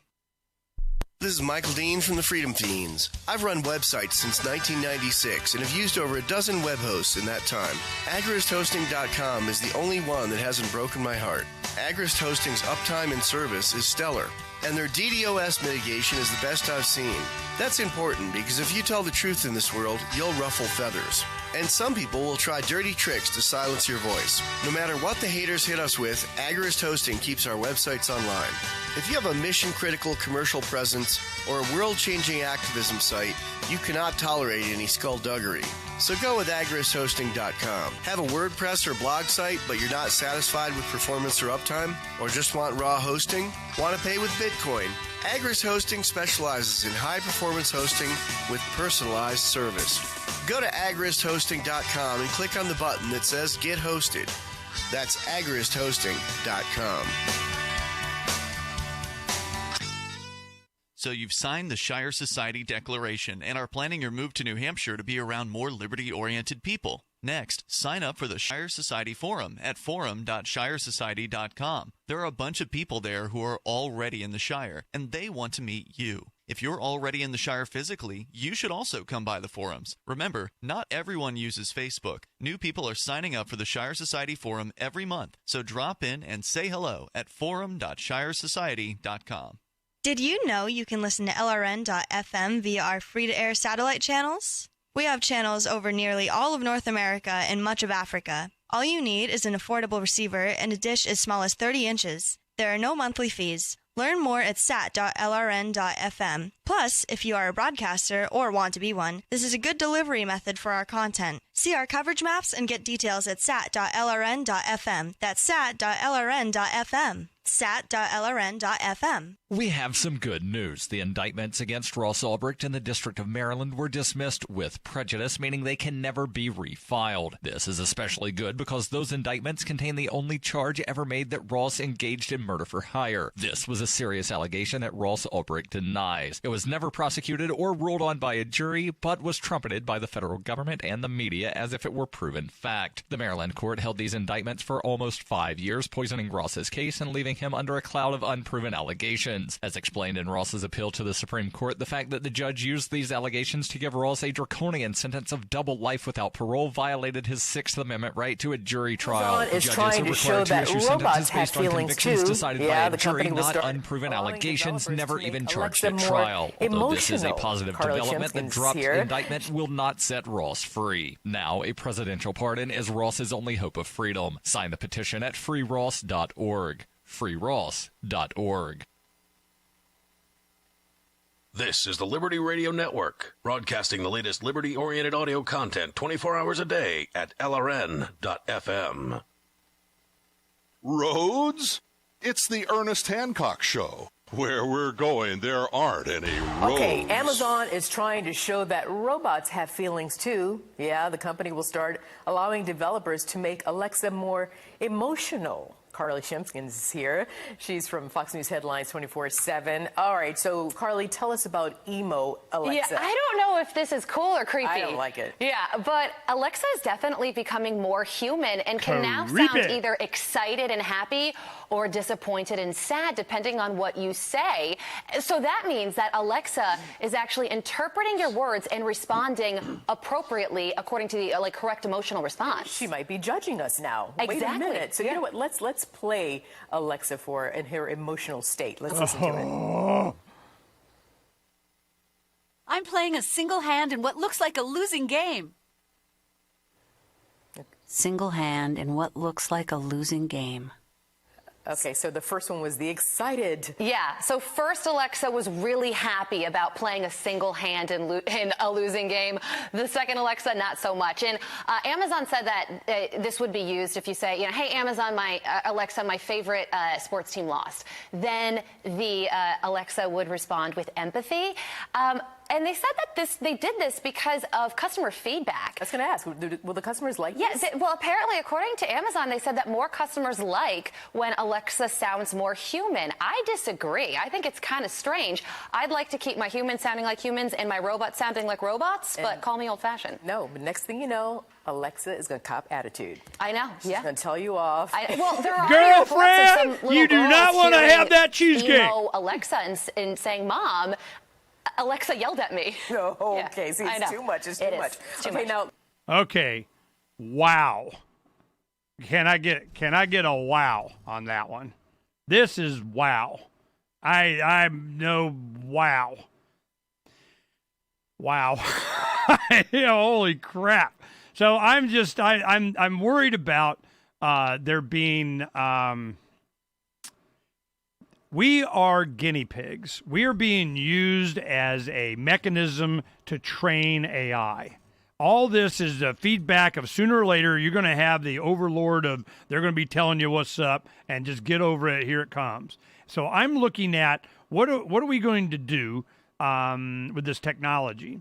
I don't have a problem with technology. Bring it on. I want to have the power to whatever. If I want it to be more conversational and, fall in love with my operating system because she sounds like Scarlett Johansson and her, I'm like, okay, bring it on. And what am I going to say? You can't marry your operating system? Don't care, man. Knock yourself out. There should be state-sanctioned marriage to begin with. I vote no, and you can call it whatever you want. You can get your robot priest to sanction it or something. But my problem is this. This is not mine.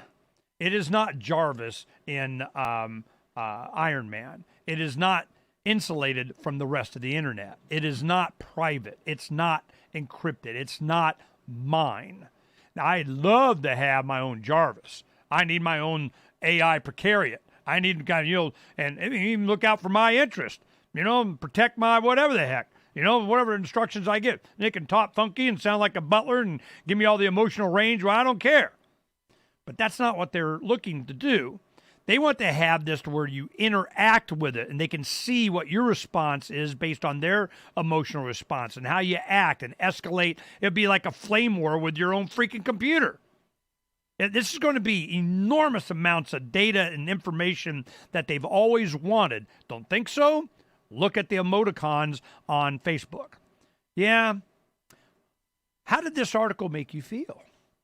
Were you happy? Were you sad? Were you this? Were you excited? There's a bunch of articles and stuff like that. They put that on there. Would I ever put that on there?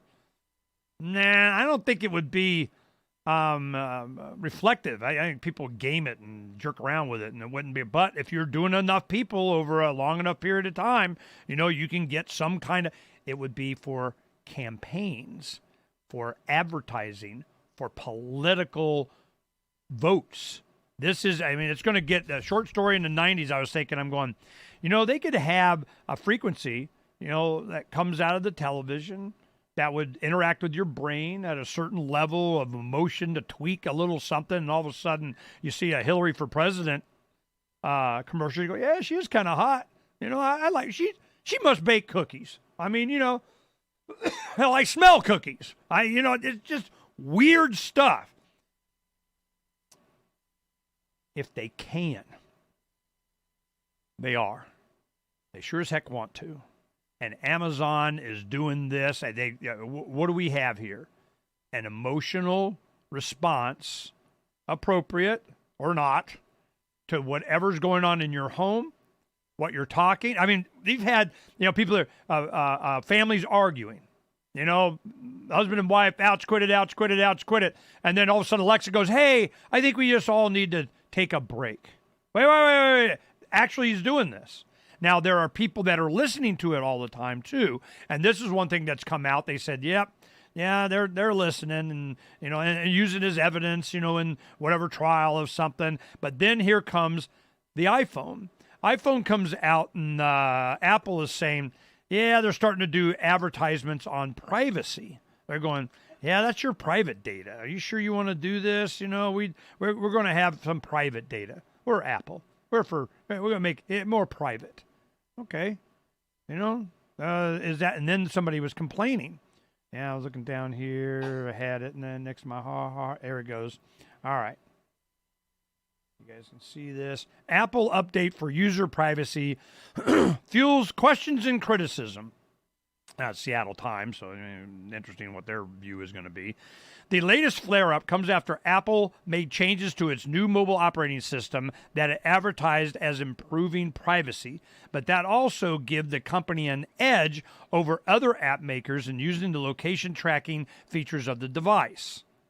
What? In his first comments on the matter, the top Democrat, God, there's a Democrat in charge of Apple, what the hell, in charge of a sprawling antitrust investigation into Silicon Valley juggernauts, cites the changes as one of a number of factors his committee will be exploring as part of an antitrust probe. I'm increasingly concerned about the use of privacy as a shield for anti-competitive conduct. Okay. So Apple is going, yeah, that's private, proprietary, you're not allowed, and kind of, well, a lot of people go, hey, we want to build on this. We want your location stuff and to go into our app, and we want to be able to force our application, which you might just say government and law enforcement, whatever, onto your device. We don't want you limiting our access to their location, their GPS coordinates. Who are you to be the only ones? You have a trust thing. You got the sole ability to, that's an antitrust violation. We need an antitrust law that says you're not allowed to be the only ones, or even the customer themselves, keep their location and their heart rates from their workout and their private of their privates private, because we need it, and that's not fair, and you got it and we don't. That's what's going on. Wow. We got to go. It's going to be pirate. It's just going to be the philosophy of none your business. And I a lot of people, they go, yeah, Ernie's being Ernie and crazy and whatever. And I'm going, yeah, you just keep saying that because I know what's coming. It's going to be the intrusiveness in everybody's everything. Because what do we have just in the news in the last couple of weeks? Apple started doing advertisements on football games and everything, and these are your private. You've probably seen the commercial. Your heart rate after a workout, your location on this. These are private things. There's more known about you on your phone than's in your house. That's how the commercial starts. They go, there's more about you on your phone than's in your house. And it's like you got an open door and everybody's walking in and seeing everything all the time. FYI. Now, remember, we had the Bad Crypto podcast came on, and we were talking about this very thing with them. And I said, look, they're going to be lined up for the next privacy of Kiss My Butt phone. I'm telling you, this is going to get bad. Now, what do we have? Alexa, Amazon doorbell, Ring, sees everybody, and it's linked into law enforcement, and they're putting facial recognition in it so they know who's come to your... What? Are we okay with all this? From the first letter of Dr. Idris Barber, I've healed many landlubbers, but could have healed countless more if they were willing to break the law to preserve themselves. The Crown required that I obey leeching privateers who didn't share my oath to do no harm. I was forbidden from discussing the treatments I knew patients needed. The Crown claims to protect landlubbers from bankrupting medical expenses, but only seduces them into begging for relief, while privateers monopolize the management of chronic illness. This royal alliance has constructed a medical hegemony that denies science, discredits alternative remedies, and mandates unwanted treatments, while callously ignoring the victims dying on waiting lists. They have produced a society increasingly addicted, impoverished, diseased, and suicidal. My conscientious objections and medical ambitions required not only seeing this cage, but leaving it. That's why I raised my black banner. Among pirates, the Crown's tantrums are irrelevant. You own your body without qualification. Open ocean medicine enables healers and customers to build a relationship of mutual consent. Prices decrease, quality increases, and physicians become as accessible as barbers. Customers determine their own medical care, whether that's experimental treatments, prohibited plants, controversial procedures, bootleg pharmaceuticals, or even the right to die. Any system of command and control is rejected. In time, artificial intelligence, nanotechnology, genetic engineering, and cybernetic prosthetics could take the human condition beyond our imagination. Medical augmentation could eliminate aging, enhance intelligence, and erase our fundamental physical limitations. With the crown in our wake and the individual at the helm, we are free to pursue an unfettered life. Need decentralized solutions to centralized problems? Join the conversation at pirateswithoutborders.com. Is spreading the message of liberty. The new 4th edition of Healing Our World, The Compassion of Libertarianism, will take your understanding of liberty to a deeper level and has over 1,300 updated references, new cartoons, and a foreword by Dr. Ron Paul. With discounts for multiple book purchases, the 4th edition of Healing Our World is a great gift for the liberals, pragmatists, environmentalists, and Christians in your life who think libertarianism is cold-hearted. Get yours today at healing.freetalklive.com and use promo code FTL for a $5 discount.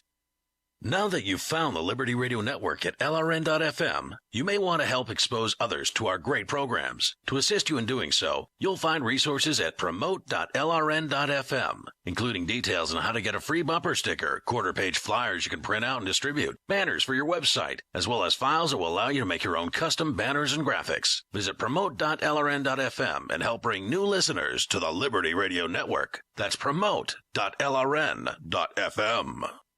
The political world is a maddening cesspool of corruption and lies. Nobody tells the truth. Nobody keeps campaign promises. Nobody obeys the Constitution. Nobody puts the people first. How can we ever escape this web of tyranny? Vote for nobody. Hi, my name is Nobody. I'm running for governor of New Hampshire because nobody knows how to live your life better than you do, and nobody deserves that kind of power. I want to put you back in control of your money, your lifestyle, your work, your body, and your life. Nobody should rule you but you. New Hampshire convicts many people of so-called crimes that should never have been prosecuted. If elected, I will pardon every victimless crime in New Hampshire history. This includes drug, gambling, prostitution, gun, and driving offenses. Nobody should have a criminal record when they have not harmed anybody. Wouldn't it be nice to have nobody telling you what to do? Learn more at electnobody.com. electnobody.com. You can sign up to receive the latest about the Liberty Radio Network via our email updates at updates.lrn.fm. That's updates.lrn.fm.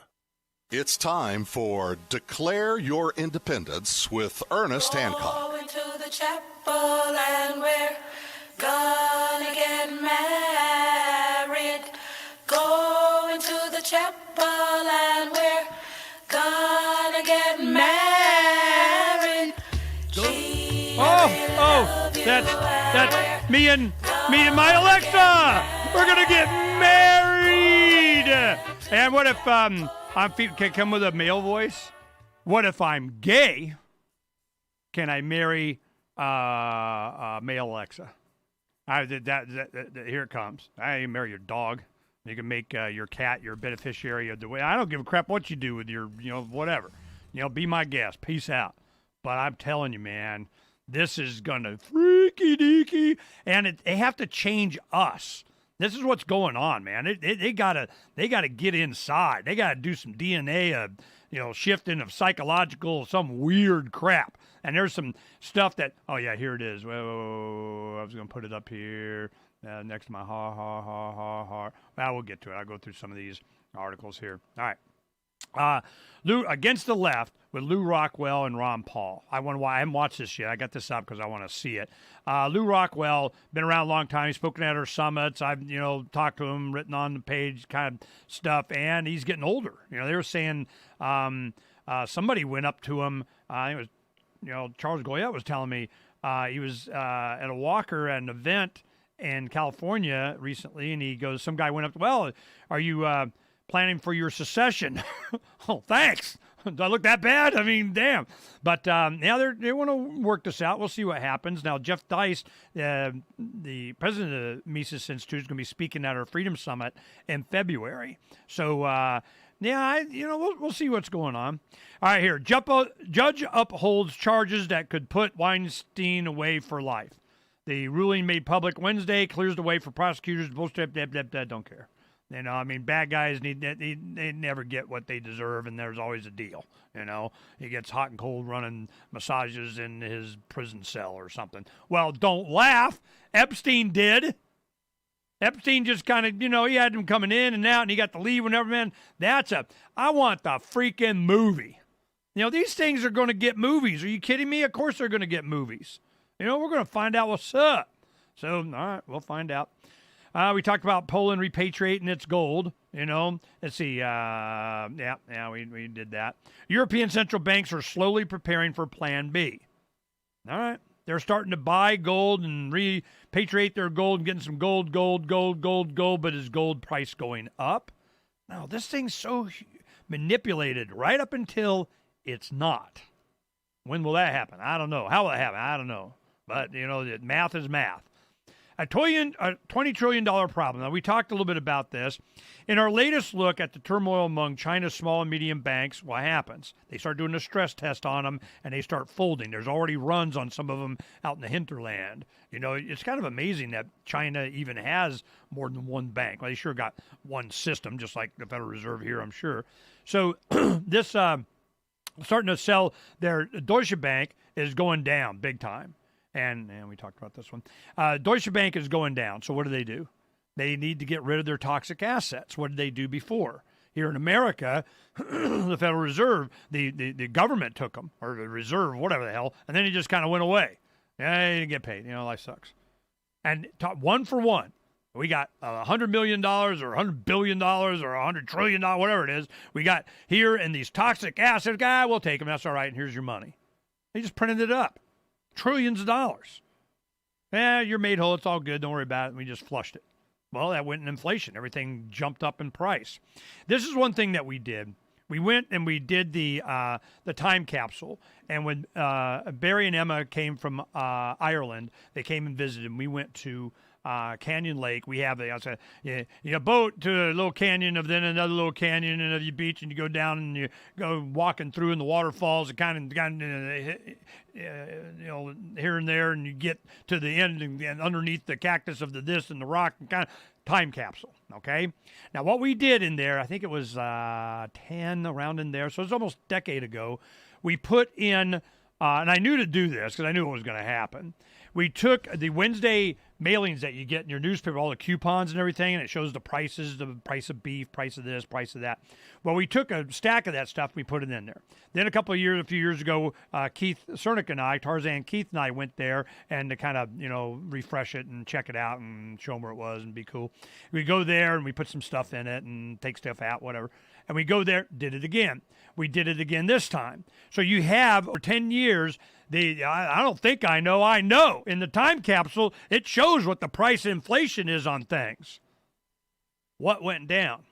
The only thing that went down, what was it? Televisions. You can get a big, giant, freaking 100-inch, oh my God, wall TV for a low price that they give it to you if you buy the package of where you get to surveil and watch TV thing. So the electronics, anything that has to do with surveillance on you, they're going to be cheap. They want you to upgrade. Upgrade. What's the upgrade? The surveillance. You get a bigger screen. It might be nicer. But it's definitely got a nicer camera in there. And when they first started doing this, we did stories on it. They had cameras in the TVs. They are watching you. And there was some hackers have done this before. Be people on the couch watching TV, and then all of a sudden they see themselves on the TV.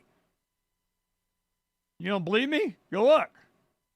This is freaky, and people are just getting accustomed to it. Whatever.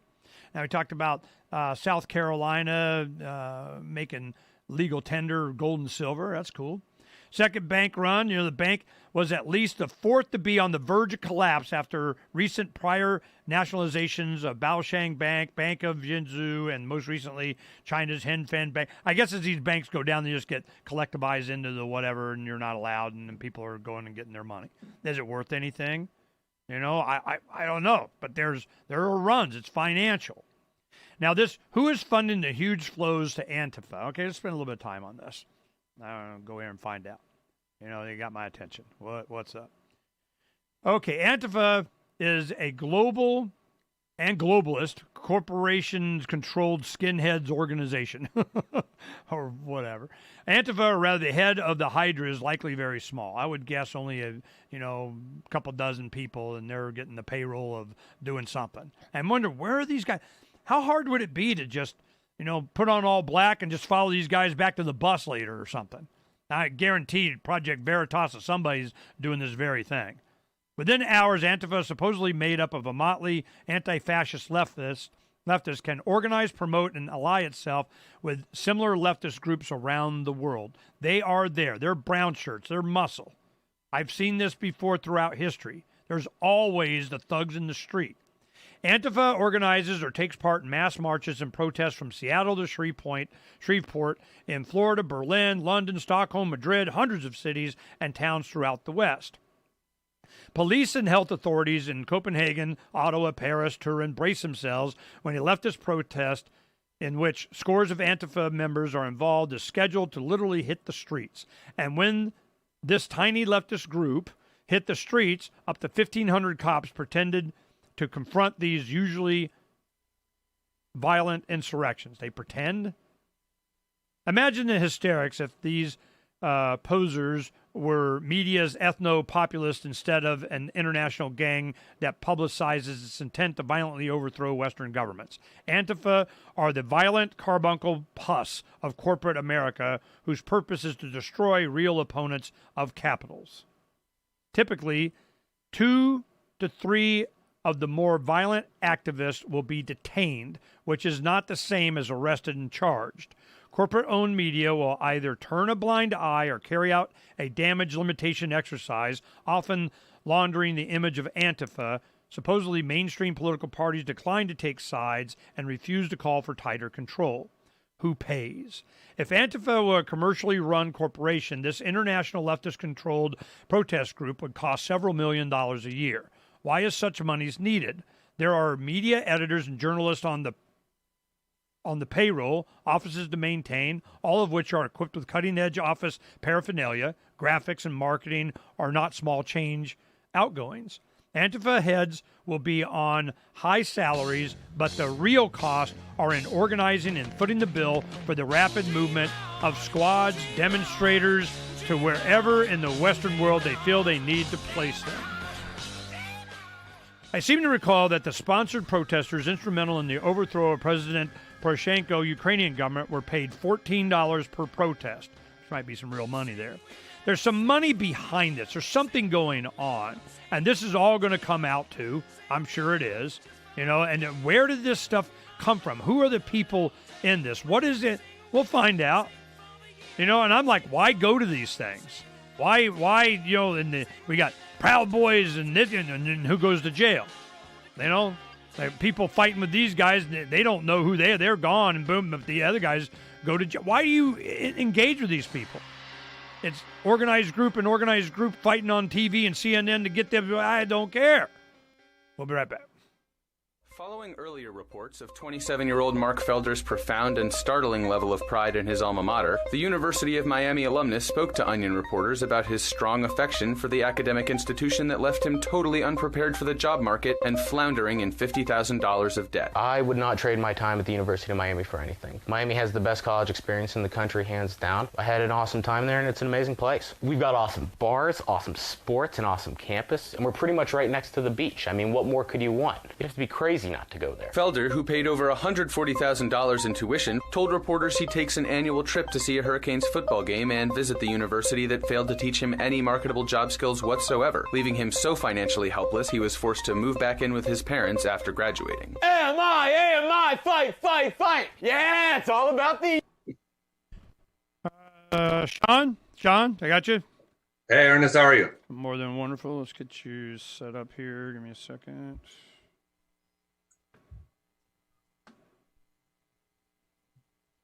Are we going to do video on you or no? Your call.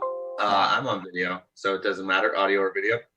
Well, hit your video, and because we got graphics we can do too. Let's see.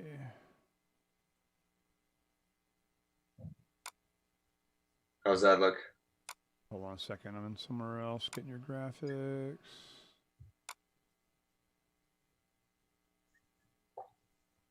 Okay.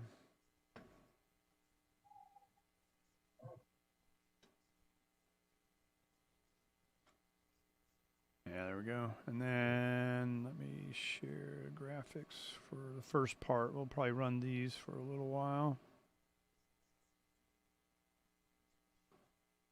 Okay, these are the graph. Are you seeing the screen?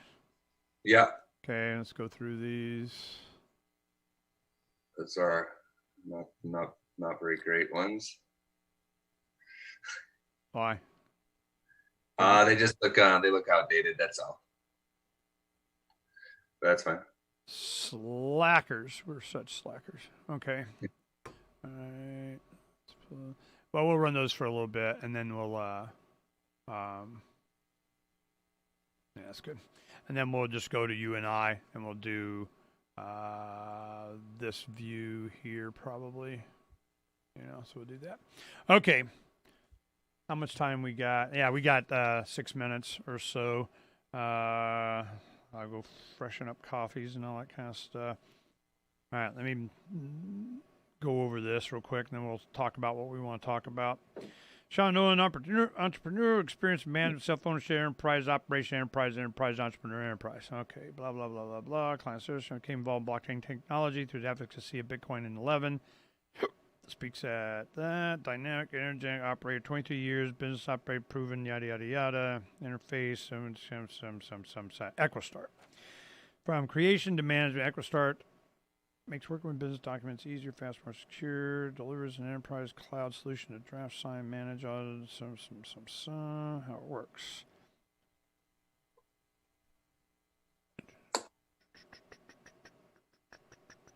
Spend less legal fees, protect. Okay. Now, Equistart is a cloud storage for business, everybody, everything, as opposed to as opposed to other people, because why? Yeah, so the main thing that we're doing is securities that are on blockchains and cap table management, and along with that comes everything related to signing documents and how people come to agreement. So say how you manage decision making and board decisions, whether it's in an organization that's a corporation. So you mean multi-sig contract kind of thing, board of directors, 5 of 9, kind of something like that? Yeah, so if you own a company, if you own a radio show and you have somebody else who's partners, you're all on the cap table. You all have some type of ownership or rights. That's the typical basis of any type of security. And on that, where you would find that is on a cap table, which is the best, cleanest way to manage who owns what. But along with that, I'm really focused on using blockchain technology to program the rights. So the decision-making process of who gets to sign what, who gets to hire, who gets to fire, and how does that associate from the ownership of the assets. So I'm bullish on tokenization or assets being transferable on blockchains. But along with that, you have to have provisions and rights come with it. First right of refusal and a lot of different complexity where people usually get themselves in a mess. And well, are you doing it with your own tokens, or you are trying to interface with other tokenization of freaking everything that everybody's doing? It's well, we're agnostic, so we'll be doing it using other people's platforms as well. So whether it's on Ethereum or EOS or Raven or anything, our primary one we use right now is Raven Chain, and that's just for personal reasons.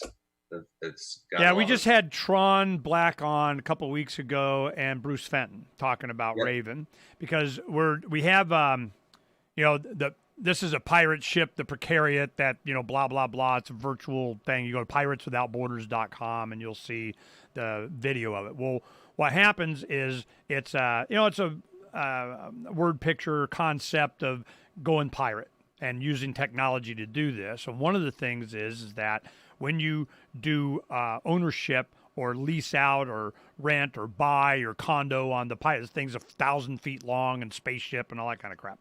And the point is that on the top atrium level, they want to do a the space disco. The guys from AnyPay, Stephen and Derek J. Okay, so we're going to do the space disco. Well, Ravencoin may be the mechanism by which we do this. So then, and you would offer what in addition to that to make this easier? Because what we're trying to do is demonstrate what you're talking about. Because it's you can do it virtually, and it'll just transfer into real life as, kind of whatever. But the laws are always, you got a security, and are you, so Medici is trying to, make it easy, and you can just, hey, man, not our problem. You get to go tokenize and fill out the blanks. And then Roger Ver was on recently, and what does he do? He wants to do tokenization, kind of different things on, Bitcoin.com, Bitcoin Cash. And so we can talk about, I'm familiar with what needs to be done, but I'm looking at the ability. And then there's the law, and I don't really care about that because I'm in space and bite me. I mean, I don't care. But I need to know what is capable and then what those can do to make it difficult to come after you for stuff. So this, I'm sure you're in this regulatory nightmare. And then, of course, we've had Patrick Byrne on a lot, until recently, and he's doing his thing, but we've been talking to him since, 10 or something. I mean, for back in the day when he was doing his Naked Short stuff. So I understand what he's trying to do with T0 and all this. So we're sitting over here being pirates. Look, and that's why Tempa goes, you need to talk to Sean, man. He's right in line with what you're doing. You can help explain it to me. Okay. So we're coming in a few seconds. That's where we're going to go. And and I got all this pirate stuff that I want answered. And here we go. Government buildings and protected street lanes where they could lay down cones for some sweet slaloming. Just because we like to roll it out and have a smooth, fluid style that cannot be denied doesn't mean we aren't Americans. Yeah, that's right. This is the Onion News Network. And now, live from the studios of Freedom's Phoenix, Ernest Hancock. Believe me when I say we have a difficult time ahead of us. But if we are to be prepared for it, we must first shed our fear of it. I stand here without fear because I remember that I am here not because of the path that lies before me, but because of the path that lies behind me. I remember that for 100 years we have fought these machines. And after a century of war, I remember that which matters most. We are still here! Today, let us make them remember. We are not afraid!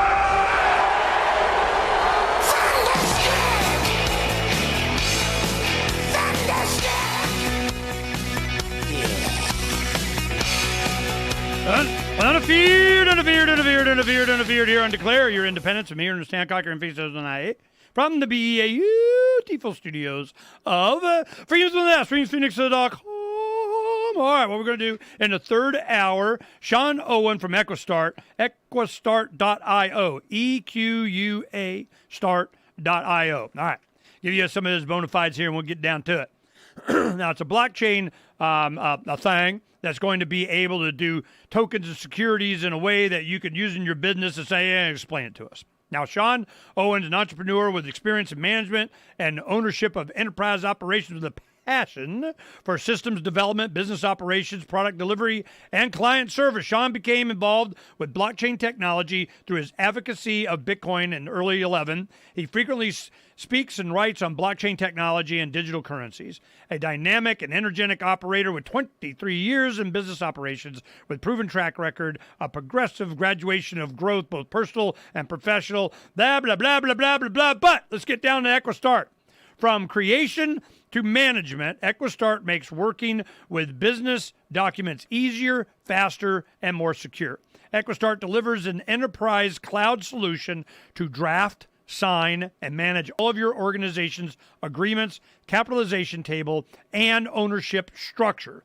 So we're going to bring corporations and board of directors and everything down into your phone. Okay? That's how it's work. With Equa, you can overcome bureaucratic roadblocks before they become business challenges by digitizing your organization's documentation from the start. You eliminate problems before they surface. With Equa, you can spend less on legal fees, protecting your profit and loss. Simplify the creation and management of documents, saving valuable time. Create clean documents, eliminating version control issues. This version and 3.7 version of the version. Eliminate the need for paper storage, increasing efficiency. Leverage a central source of truth, securing audit trails. So I guess we got ledger stuff going on. Utilize advanced technology, ensuring security of information. We'll talk about that. Manage your capitalization table, controlling your organization's assets. All right. So let's say good morning to Sean Owen. Hello, Sean. How are you? Hey, everybody. How's it going, Ernest? Okay, now this is what you're offering in the space here. Someone that, you've been in business, you know what's going on in business and business. And you say, all right, what we're going to do is we're going to go ahead and offer a service that would what? Change business from the beginning? Is all of this legal? Do we care? You know what they've done? Are you need a change in the laws? Are you complying with laws to be able to digitize and bring up the speed? Everybody, is this just an America thing? Is it a worldwide thing? Everything. Tell me everything. Go. Yeah, you bet. So it's good to be here with you. This is an everything, everywhere, everything problem, and it stems from my background in business. That it's just painful to be in business, and it's chaotic. You're at war every single day with your team, and you're out there against your competitors, against yourself, against the product market fit, and everything else that you can think of. You're up against, and oftentimes a giant portion of your P&L is being spent on expenses that don't necessarily yield any value to the shareholders, to yourself as the owner or your employees. And so finding ways to cut through that is always very valuable. If you can add back peace of mind to a business and the admin, you add a lot of value. And I'm coming at it from a particular angle of administration of rights and cap tables, which is the securities of who owns the company. But that could be an organization. So if we take a higher level approach here, whether it's a distributed autonomous organization like the pirate ship that we'll probably talk about, if it's something more specifically tangible like a real estate company and it's an LLC, those are still just organizations, which I define as sequences or agreements, a series of complex agreements, simple or complex, that people have said yes to, and this is what we do, and here's how we do it. So we're really looking at programmable law and using that loosely. It's how do you say what and how we do things, and then how do we program that? So when you have an understanding of who owns what, we use that for authenticating. So that's, who's in an organization most of the times, especially if it's a company, every single person involved. Then you have the parts of the company that report to the jurisdiction it's in. So say the government part of the law, who are you paying taxes to or who are you not, depending on where you're at. And then the rest is pretty much written by the ownership and or best practice. So if there's a corporation, it's going to use bylaws. Typically, Delaware's got a pretty much standardized version of this. LLCs use operating agreements. Other countries use constitutions or different types of governing documents, and it's really just taking language and describing what we do and how we do it. So it takes 3 people to vote on if we want to liquidate this out of 5. We have $50,000 spending limit for person over X over here. All of this is really just laws that you've made up for your organization. So how can that be done better? Because in my history, it's been a train wreck dealing with law firms and operations, and the two don't necessarily always have the same picture. And you don't have them always involved all the time. So there's no holistic picture. So creating an environment where all of that can start to get consolidated down and much more efficient, you get a compound effect once you start to build that out with technology. Specifically, I'm using blockchain technology as the underpinning, which a lot of your great guests you've had on have explained this over and over, whether it's about Bitcoin Cash, Raven Chain. Those are all these layers of blockchain consensus mechanisms, and you have the ability to transfer ownership of assets. Fundamentally, there's a core value there that I don't think people have leveraged enough yet that I've always been fascinated with, which is the concept that Bitcoin brought into the space originally of all of the Bitcoin is there and that who owns it changes. The Bitcoin doesn't change. It's always the same amount. There's always the same amount, but the people who own it have different rights that transfer. So taking that and assigning that to decision making. So if I own 25% of a company, I have 25% of the rights, and however that's written, that I can either transfer that to somebody else through a set of rules, or I can take and own those rights and take action on them, meaning I can delegate that to somebody else. I can fire people. So all of this is very complex, but when you have a foundation of something immutable or non-counterfeit, i.e. blockchain, and you have proof that you and I are both a part of an organization and you own part and I own part, and we both have our signatures that attest to the decisions we make, there's a whole new world of efficiency that can be gained that just hasn't been there. That's really what I'm doing in Equa, and I could talk about all different angles of it, but we'll just take it wherever you want to go with it. Oh, no, that's you got us started. Thank you. All right, this is what I'm first questions. Why in the hell would lawyers in the traditional way that things are being done with board of directors that go around in a little skullduggery and behind the scenes of the scandal of the whatever the heck and the corruption of and dealing with and the regulators of we share board of directors all over the planet with kind of stuff, and it's kind of we do it at the party and the blackmail of and kind of why would they want to go to like truth, justice, and American way with what you're doing? It seems to me that they're going, damn it, you're going to take all the slop out. And what happened, with the SEC and the man and everybody going after Patrick Byrne for doing exactly this. You see my point? I see the benefit of what you're talking about, but you're in an environment they don't want it fixed, They just want to control it more. So what you're asking for is a totally different, does it even have to comply with law? I mean, what law? And is there a law to, we got to be truthful with the law? And they're going, that was like our last choice, So I understand we're going to get into the nitty gritty and how this would actually start to take off, because sooner or later it's going to be somebody's going to start doing this, and you're going to organize your businesses from the beginning in math and encryption and blockchain and immutability and signatures and multi-sig, and then what? From the sixth letter of Captain Mark. A pirate's life is characterized by voluntary interactions. Unfortunately, the Crown presses everyone into involuntary servitude. Landlubbers believe slavery was abolished years ago, but the Crown still claims to own us when it crimps us into service against our will.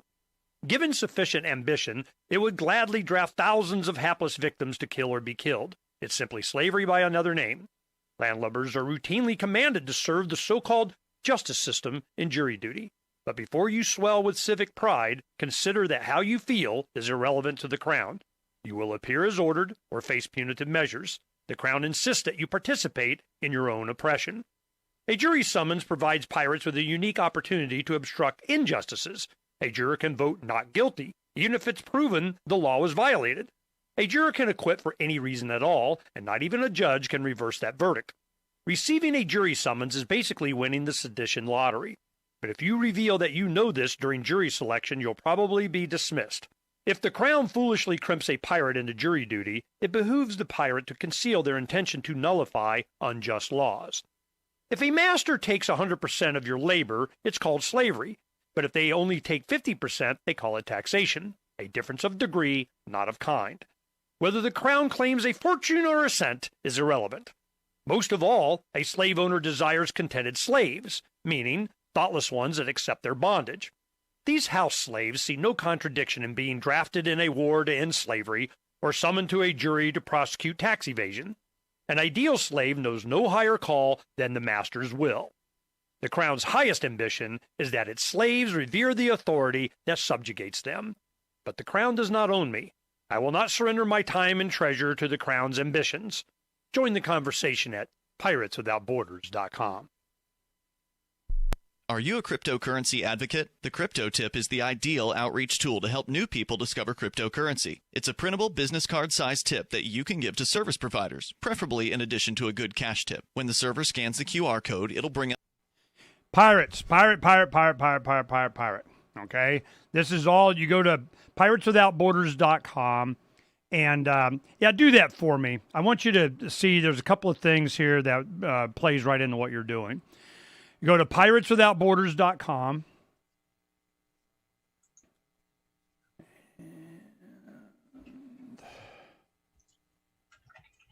Just tell me when you're there.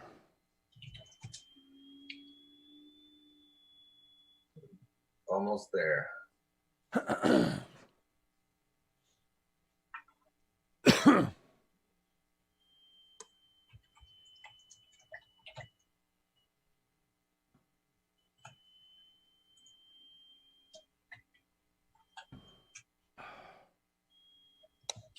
Search engine doesn't want to work for me right now.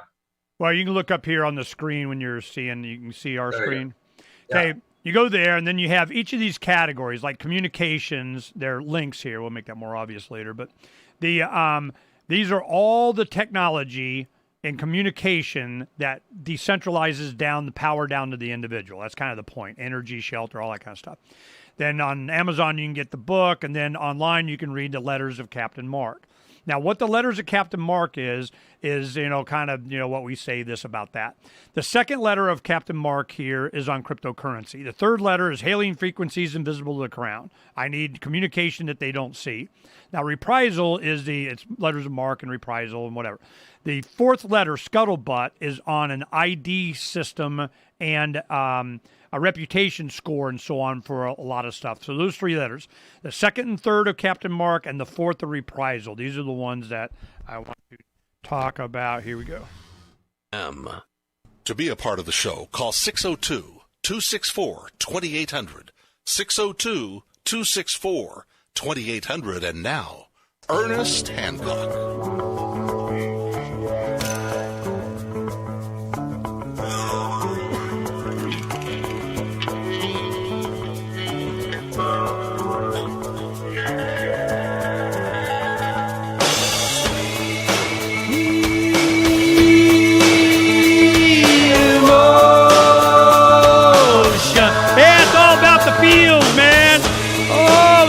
What are we gonna make me feel better?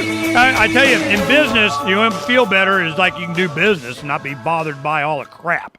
Well, there's a whole bunch of crap. And a lot of that crap is about somebody telling you what you can or can't do and the way you're going to do it and the paperwork you got to fill out and the permission slip from the Crown. If it pleases the Crown, may I operate my business to make me and my shareholders money and provide a service or product, to somebody that they want it, and then we're all good. No. We don't like it. You didn't use the right pronouns or something. I'm just like, I'm so sick of this stuff. But when you start getting, I'm looking for a whole nother level of interaction, communication between individuals and companies and countries and, spacefaring aliens of whatever. I don't care. I don't need they, them, those tell me what I can and can't do. It's the mindset that I even got to think about them that is the problem with me. Anything that's done with blockchain technology to try and streamline or make it easier, because this is what Vitalik was, Buterin, the Ethereum was going on about. When he first started doing the concept of Ethereum, he was going to put it on Bitcoin, on the blockchain. Hey, you know what we could do? We could have multi-signature contracts and set up business structures. If we can, don't want who was saying no? Why were they saying no? Yeah, whatever. Never mind. He went and did it himself. Well, then other people go, that looks like that'd be a good idea. Let's do that. Let's do some tokens and securitization. No, SEC, you're not allowed to. Well, do it this way or that way. It's just they're hurting you. They're putting fences up, and all of a sudden you find yourself in the cattle chute and you get slaughtered. And I'm going, avoid the cat. We're not off the grid. We don't want to get out of this shit. We're above it. Now we're freaking 62 miles up is freedom, man. 100 kilometers, you're out of sovereign to bite me. Well, what about cyberspace? In cyberspace, outside of you can't touch and suck it, you don't even know who I am. I'm a digital pair of you, none your business. Can we do that? That's the mindset that I'm trying to go into. And when I talk to guys, on this kind of stuff in this field, like Sean Owen with Equistart.io, I'm looking for answers to those questions. Can I? Now, you could be legal and all appropriate, and maybe they need to change a couple of LLC laws, and Delaware needs to get on board the legislature, blah, blah, blah, blah, blah. But I'm just like, I don't care. Can I have in my pirate ship in freaking space outside of their jurisdiction of bite me. I'm cyberspace and space, and then what? Oh, I'm sorry, Space Force. The Alliance cruisers could come explain it to me, and what property right do I have in my gold asteroid I just got? It's just I hate this stuff. So that's the mindset that I'm in, Sean, is I'm not looking to comply. I'm looking to comply with the needs of the people that need this kind of structure in order to operate their business. If you can do it in compliance with some law or whatever, fine, I don't care. But that's not my goal. What's your goal? Well, you touched on quite a bit there, so I'm just going to kind of play off of that. Speaking of property rights, I'm also a big fan of the market and property and the ability to interact consensually with each other, right, in a voluntary way. And that's what brought us all both here. But that relates to, you have to have property rights. And once you have property rights, you have to have record keeping. You have to have some type of ledger system for people to agree to, and you have to have mediums of exchanges. So a lot of these things that exist today have gotten us to where we are now, and it's up to us to say, how do we take them and make them better and bigger and more clear for more freedom? And so I really focus on the property rights when it comes right down to who owns what. On a blockchain, you can have a wallet and you can own whatever's in that wallet, but that you have to then define what those are. And the facts are right now, if you own a company of any type that's in any jurisdiction, especially like where we're at in the United States, that's going to be called a security because there's a security interest in the company. And so the property is defined in a way. And we have to ask ourselves a question about how do we want to do this better. And I like the analogy of migration or immigrants moving from one place to another. Any time in history, whether it's in a small town or it's currently in a power structure, like say an entity or a government organization or a company, anytime somebody new's coming in, you have this, no, we're all good here. We don't need anybody else coming in here, coming from the same people who migrated there themselves, right? We see it over and over and over again with people that once they get somewhere nice, they say, oh, this is really nice. I'm comfortable here. I don't want this to change. I want the town to stay exactly how it is right now, or I want the company to stay exactly how it is right now. And that's just not how it works. People are always going to find a way to be just like they were the first time when they were the person immigrating or migrating into somewhere new or moving up the chain, however you want to do the analogy. And so there's a disruptive effect, a nature to all of this that is evolutionary. And I think humans are very good at evolving when we collaborate. And so I'm really focused on collaboration tools being married to rights of ownership. And how do we use that in a way where we can create the rules and the structures the way they need to be per organization? When you're in a war, it's fundamental that you have an organization and a structure of how you're approaching your strategy. And one of the most fundamental parts is communication.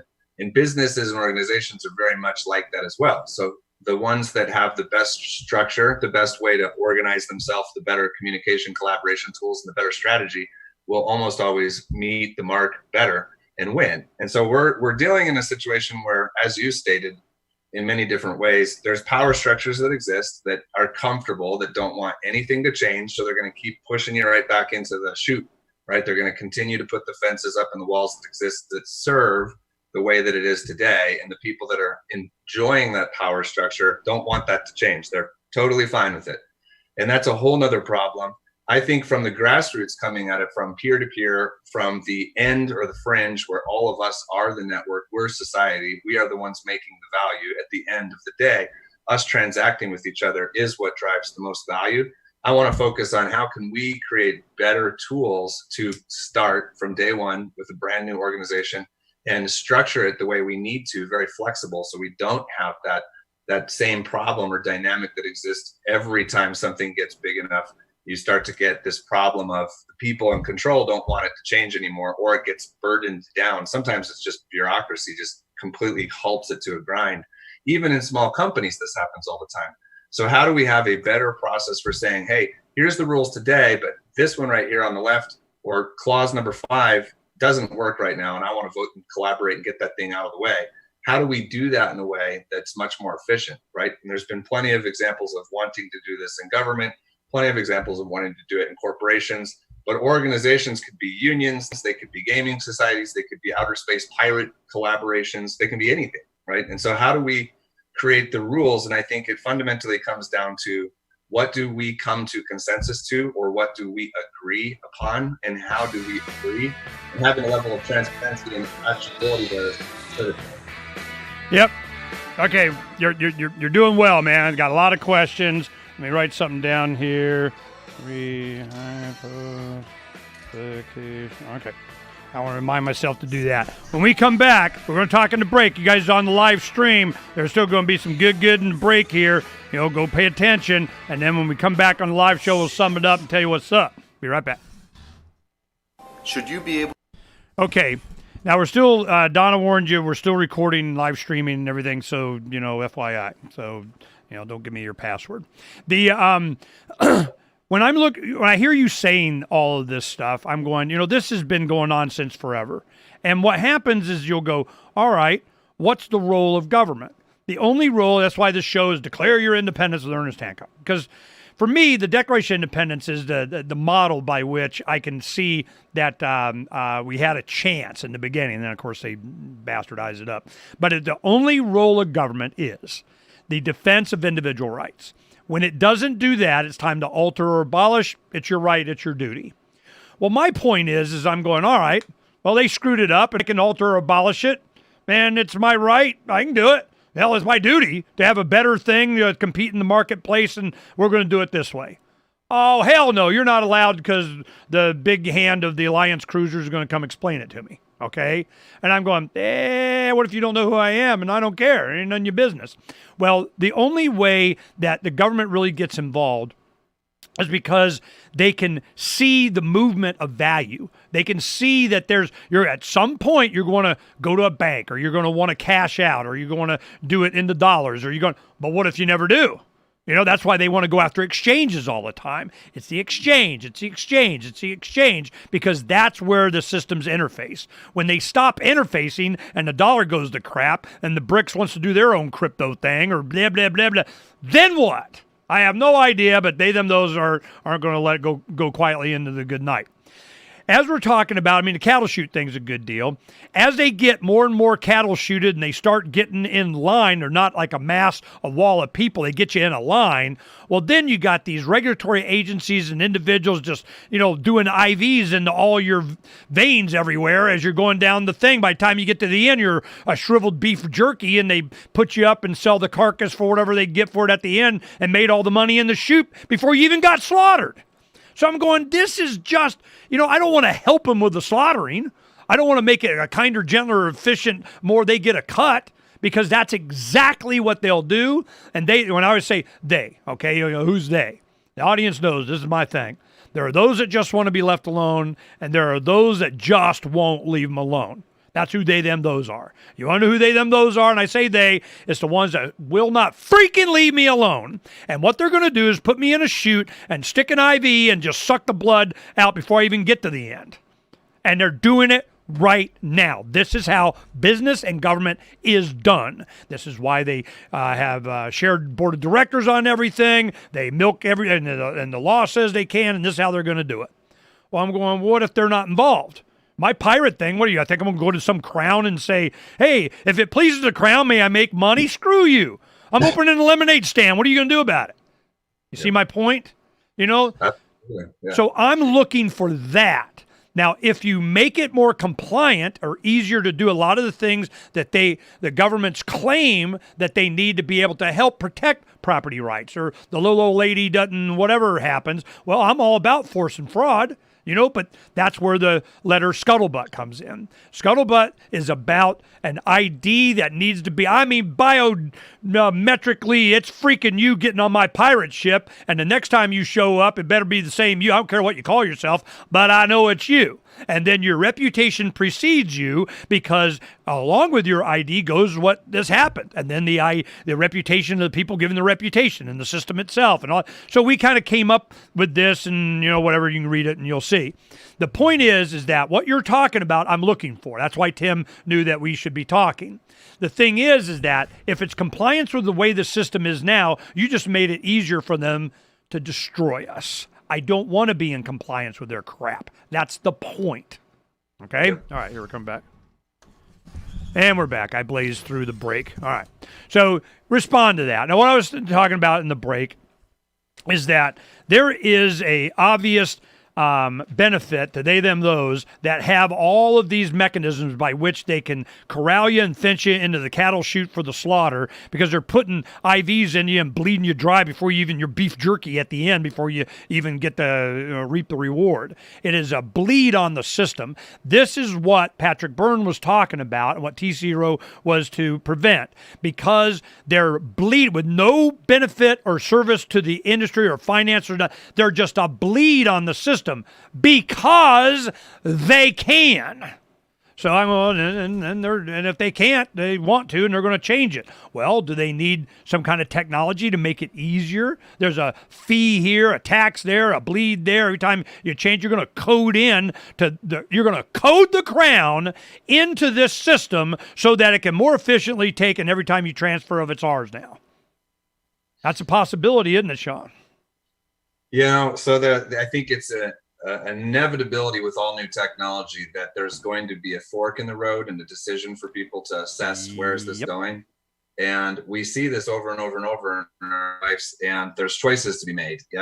And I think that the powers that be, I call those authoritarians, are always wanting to be the third party, the trusted third party, which really means they're interjecting themselves into every single transaction. And ultimately, when you get down to the microtransactions, that's terrifying, because then there's total control, right? And we can go on and on and on. And I'm sure the audience has gone down this road many times about how technology can empower that. And quite frankly, has empowered that, if you think about it, through the wave of the internet and the credit cards and all the other structures. There's always these third parties in the middle that create a perfect opportunity for an authoritarian to structure themselves right into it and say, well, we've got preview over this. As long as you're doing the right things and following our rules, then you're okay, but it's our system. That's the opposite of a peer-to-peer transaction, which is ultimately what we all liked about Bitcoin and what we all like about freedom, what we like about voluntarism, is the ability for me to be able to sell my lemonade to the person on the street directly for the 25 cents and not have somebody standing in the middle taking a rake, cut fee, or assigning whether or not it can or can't be. And this is a very complicated topic because it's not philosophically simple. There's a lot of different layers to this. And there's a lot of different reasons why these different third parties are called upon or justified, et cetera. But there's still layers to this where you must have, and we must find a way to get to the peer-to-peer. So I focus a lot on an organization rather than an entity. And I got into this early, and it's really interesting for me to see that people just naturally think that a corporation, if you use the word corporate governance or law, immediately what comes is an LLC or a corporation or a taxable entity, right? Like as if that it's not really a real thing unless you have an ID number into whatever system, EIN number, articles of good standing, the crown. And that's not really how it should be. And then on the other side of the fringe, you have these decentralized autonomous organizations and militias and things where people say, no, we're going to organize the way we want to organize. And those are just as fair to call an organization. So I from entity, and I focus more on everybody being their own organization to start. And then as we agree to and collaborate with each other or interact, then we can create agreements. Everything in life is some form of a social contract or an agreement and or a written contract or an agreement. Some are more serious because there's a lot more value in the line. Others are just simply kind of social norms and cues. But how do we improve the way we come to agreement? How do we have different, more flexible types of arrangements that don't need as much interaction with third parties, right? So ultimately the promise here is how do we create a better system? The old system by ignoring the old one. I guarantee it. See, this is what Patrick Byrne, I remember him saying, he was on the show and he broke it and he says, yeah, I think they got the message. It was January of 16, and I get a call with Goldman Sachs. They want me to go visit in VP or whatever in Paris. And the bottom line was, they go, what's our role, Goldman Sachs, what's our role in this new blockchain kind of, he goes, you want it straight? There isn't one. Sucks to be you, man. You better start making a GoldmanSachs.gov coin or something because, it's over. And this is what I'm worried about. They're going to legislate or code in a role for them. And it's like when I have guys come and doing marijuana initiatives or something, what's the first thing they do? They go to law enforcement and they say, yeah, we need you to be on board. I go, yeah? Well, we just lost a bunch of money on this RICO seizure of, getting Lamborghinis and taking we got a bunch of money. Where's our revenue stream? Where is it in this freedom you get your marijuana that it gets in such percentage goes straight to the police of whatever the hell? Where's our revenue stream? You're taking one from us. Where's ours? I guarantee that's what's going to happen. You have Gerald Celente. He wants to do a futures contract with MF Global, and he puts it, and he goes, I'm just going to take delivery. I'll put it, I got a good deal there, I'm going to take delivery of it. And then all of a sudden they invested his money into some Greece bonds, and it's gone. And he goes, whoa, what happened? It's called rehypothecation. So you totally agreed right here. It said that we can use your capital as collateral for us doing it, and it's gone. Okay? He's like, what? I go, hey, man, you didn't read the fine print. So this fine print crap is going to be in the code if you let it. This is my point. If we're worried about the crown from the beginning, you're already screwed, in my opinion. So I need something that's not. We have things like Amazon. They got Alexas now coming. We just did the stories today. Oh, they're going to do emotion. Oh, we're so sorry you give. You go marry Scarlett Johansson voice on your freaking operating system.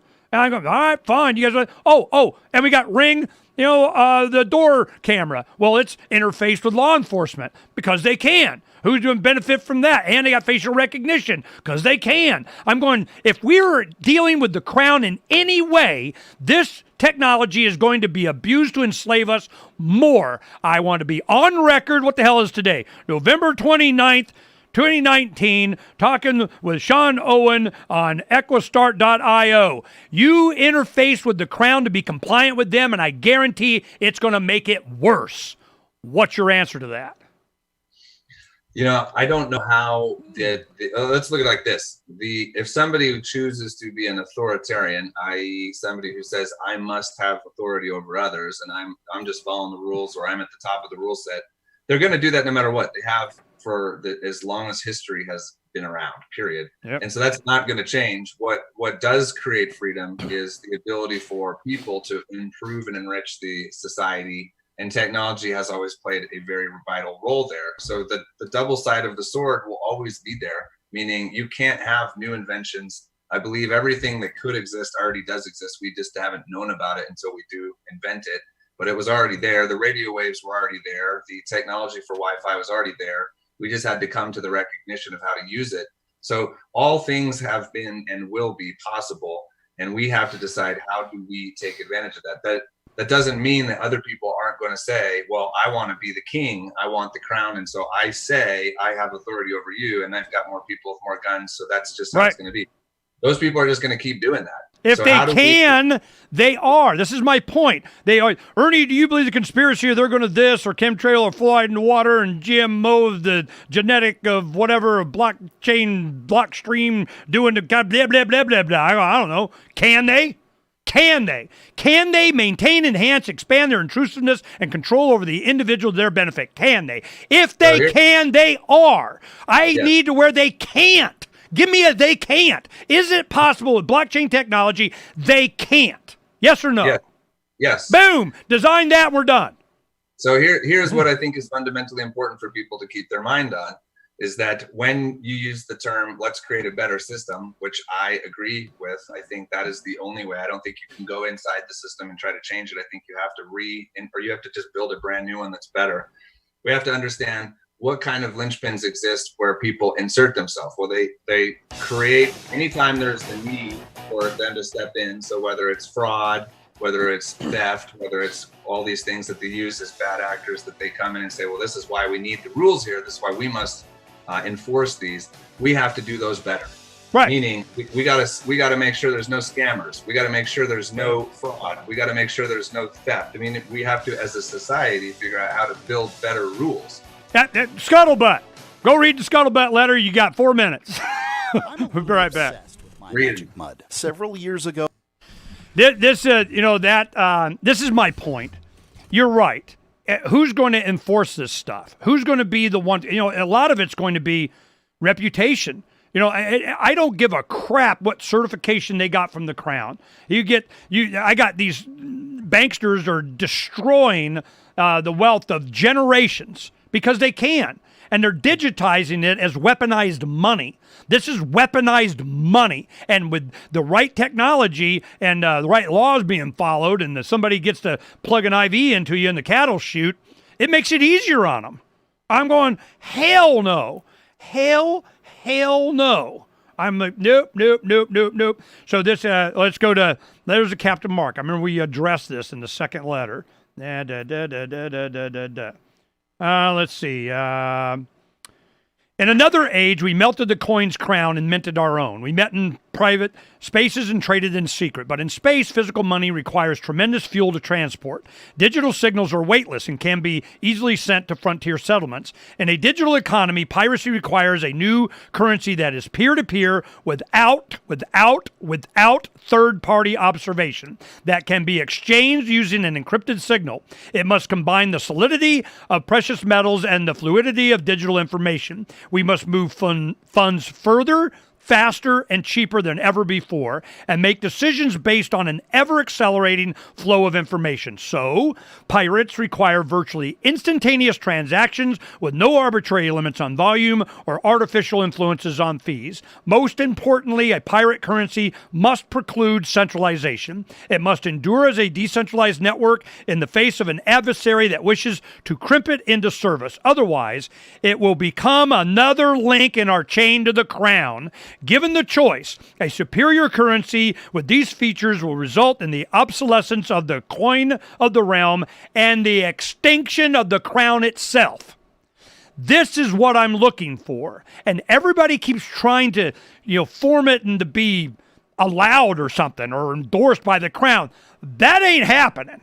They'll never allow us to be free peer-to-peer if they don't get the ultimate of turn the switch off, because you child pornographing, pedophile, bomb-making, terrorist nuclear bomb droppers, okay? This is whatever they're going to come up with. So any effort to try and appease these guys, I'm not interested in. I need what you're talking about. But I don't want it in the code. There's going to be places, if they want to have the IVs plugged into them, the comply piece, I don't care. Go do that. But I need to have it to where we can set it up in such a way that we can do the tokenization, the securitized, whatever the hell I want to call it, of the pirate ship or carrier. And I don't give a crap what they say. Suck it. Are you going to make that available for me to do? Yeah, so that's just an organization, right? So you choose the rules of how you structure it. If you think fundamentally just on what an organization is, an agreement between just usually starts with one person has an idea and shares it with another person through communication. Through that communication, they decide, hey, let's take action upon this and do this. I like the idea of your lemonade stand. I'd like to participate. And at that point, you have ownership of, who's funding and where's the capital coming from, or how did you decide to organize it? And that should be something that can grow infinitely if you didn't have all these restrictions and limitations on it. Thank you. And you have the ability for that to happen. So there's a couple of points here I think that you touch on that we should go deeper on. Okay, no. Hold your point right there. What is it? All right, we're coming in. I want to miss it. There's 2 points. One is truth and one is competition of currency, right? Truth, competition. All right, here we're coming back. We'll get to it. Follow and share at dlive.lrn.fm. That's dlive.lrn.fm. There are those that just want to be left alone, and those that just won't leave them alone. Which one are you? The Ernest Hancock Show.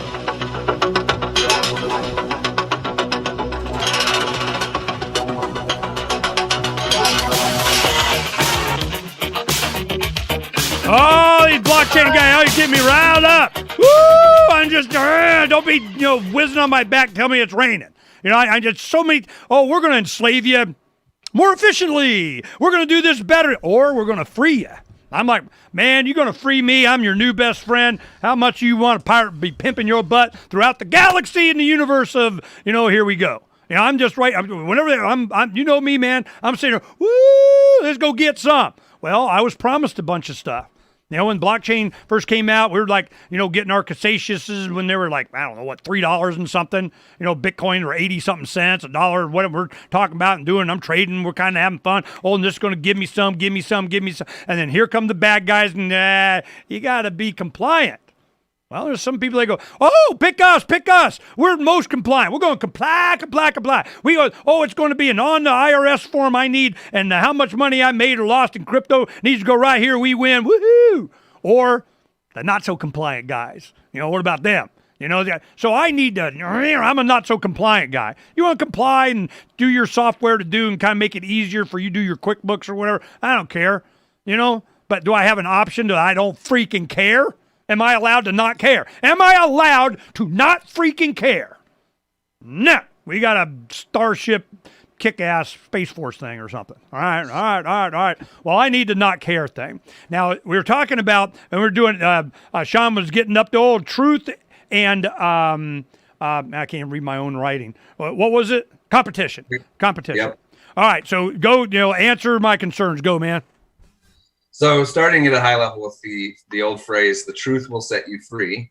Understanding things better is a form of coming to truth. And the more you understand, the more enlightened you become, the more educated you become in what you perceive, usually the better decisions you can make. I think if you just go through a series of steps here, one is we must have the truth, and the truth is shared truth. So i.e. whether you call it coming to consensus, coming to an agreement, coming to a shared understanding, i.e. you and I both see something the same way through our primitive skills of language transmission, the best of our ability, we're going to say at some point, that's the truth. We both agree on X, we both agree on Y, and there will be varying degrees there. But as we become better and as we focus on building better systems, we have to say, how are we going to outperform what exists today? Meaning, if somebody's going to say, you need me, I have to be in the middle of your life. I need to be in the middle of your marriage. I need to be in the middle of your business. In fact, I want to be in the middle of everything you do because you need me. You cannot do the right thing, and the other guys can't do the right thing without me. Then we have to say, well, if we want to compete and outdo that, how do we prove that we can do it better, more efficiently, and stronger in a way that says all the excuses people use? So you talk about the pedophilia, whatever, right? All the fear, anything that has FUD, fear, uncertainty, and doubt, will be used to insert somebody in the middle. So we have to say, how do we want to solve these solutions better? I think it comes down to how do we agree upon the truth? How do we communicate and transmit value? And all these are fundamentally built in to how the internet and the wavelengths of sharing information. We have to basically say, we will create better systems of organization so we can leave these old ones behind that always had a trusted third party for everything in between everything, unless that's required. And if that's required, why can't we do that too? Why can't we open up that to the market and let there be better forms of third party? You know, with blockchain, there's a big one in custody and in trusted third parties, because you have all these systems set up like clearing houses and intermediaries to make sure that you have money transmission and all the rest, right? All of that stuff built into the current system. And peer-to-peer doesn't really fit that. So how do we have multi-signature peer-to-peer? How do we have a better form of escrow? How do we have a better form of allowing for us to be the good actors with each other instead of having to have somebody who sits above and atop that's kind of the authority, right? That's the only conclusion I can come to, is that we just simply have to build better systems to solve those problems. And compliance with a permission slip, are you worried about it? Are you waiting for a law? What? Well, compliance is an interesting word. What are you complying to is really important. People have mentally imagined compliance just simply being the law, right? Like the state. But complying to how an oven works, or complying to how your car works, or complying to how your toothbrush works, right? Like there's a governing factor to everything when you build technology that I think compliance is usually referred to as making things comply to a standard rule, a way of doing things that normally would not have the ability to do such on their own. So programming or building technology to do the thing that you said compliance was needed for is a better option. Meaning, if you have to have a police officer with a speed gun out to make sure that people are compliant to the speed limit being 35 miles an hour, That's not a good system. We need to build a better technology to figure out how we can actually get from one side of the road to the other side of the road faster and not have the risk of danger, which is why we said we needed to have a compliance to enforce the rule, right? So we have to build better systems with better rules, and then you don't need the compliance because it's built in. Okay, now, awesome. I'm glad you made this statement. We'll see if you can hold to that, because what they're going to do is, but you're in trouble. We saw this happen with BitInstant. Charlie Shrem and Eric Voorhees. I remember when this happened. We did BitInstant. We had live. We did it. Eric's on the show. We did, all right, let me go on BitInstant. All right. I said, all right, this is where I'm going to go, and this is what I want to do. I went to the bank. I went to my Bank of America. I gave them $200. They wired it to this address. I went to a local metals dealer that we hooked it up that they would take, Bitcoin. I, did the Bitcoin from my blockchain.info wallet back in the day, and I got my silver. Loop closed. We're done. Boom. Charlie gets arrested. And this is after them spending $8,000 a day on lawyers trying to be compliant. They didn't want them to be compliant because they don't want this technology. And the second that you're doing this stuff, you're either going to decide that you're going to be interfacing with these guys or not. And they'll drag you on, spend, on compliance and lawyers and everything. And I could have finished this, 3 months ago if I just did it and addressed the issues like you're talking about. The problems, the reason that they're there is because there's fraud in the system. The reason that they're there is because they take advantage of whatever and they don't know it's something. There's something.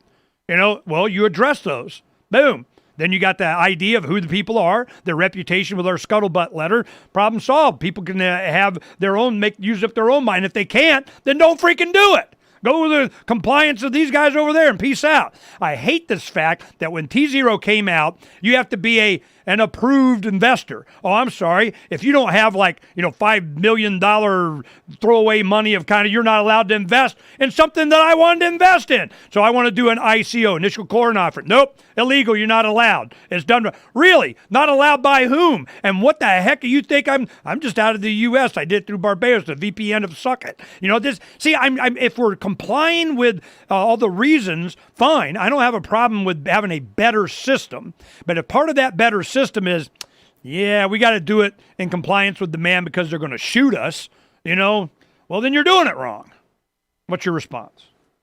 Yeah, I am not the messiah or the leader or saying I can solve any of these things, right? I think the decentralized factor that we all share a part, and none of us are the point of closure. None of us are the single head that you chop off and then the system dies, is really important. Having it pushed out to the edge as far. Ultimately, I think the goal I'm shooting for is that we all individuals are the network that we call society. So peer-to-peer, meaning there's no hierarchy, right? Hierarchies are prone to have control points. That's just what they are. And it's hard because running a company, if you've ever ran a company, and organizing people and telling them what to do requires a chain of command. It requires coming to how do we decide on what to do, right? So in my opinion, if we're going to get to that end level where we're all at the fringe peer-to-peer and we don't have leaders, no more rulers and leaders, we're going to have to find a better way of coming to decisions and making decisions, which I call consensus or shared agreement, shared truth. So I'm building tools that would allow somebody to find a faster, better, cheaper way to vote and sign off on what needs to happen. So you don't always have to have the CEO in this hierarchical structure. Right now it's really hard to do that, right? And it's because we need tools. We need to be able to. How far along are you? This is something, I'm interested. That's why we're talking. How far along are you on this to where we could incorporate it in a voluntary, we use it because we use it and they can suck it? We're a year in, and I think we've got our minimum viable product out there. We can create and manage and tokenize cap tables and ownership. The part that I'm really focused on is going to be all 2020, building out the parts and using beta early testers. I'd love to build stuff out for you. I've already built some stuff for other people you've mentioned on the show and some of your other people you've had on. But getting to the point where we can have the decisions tied to the ownership rights and still keep it peer-to-peer and structure the rules the way we need it to be, I think I can't do that today. We have to customize each one of these because every organization is different. You haven't done it yet, so don't worry about the freaking crown. There is no such thing as attention.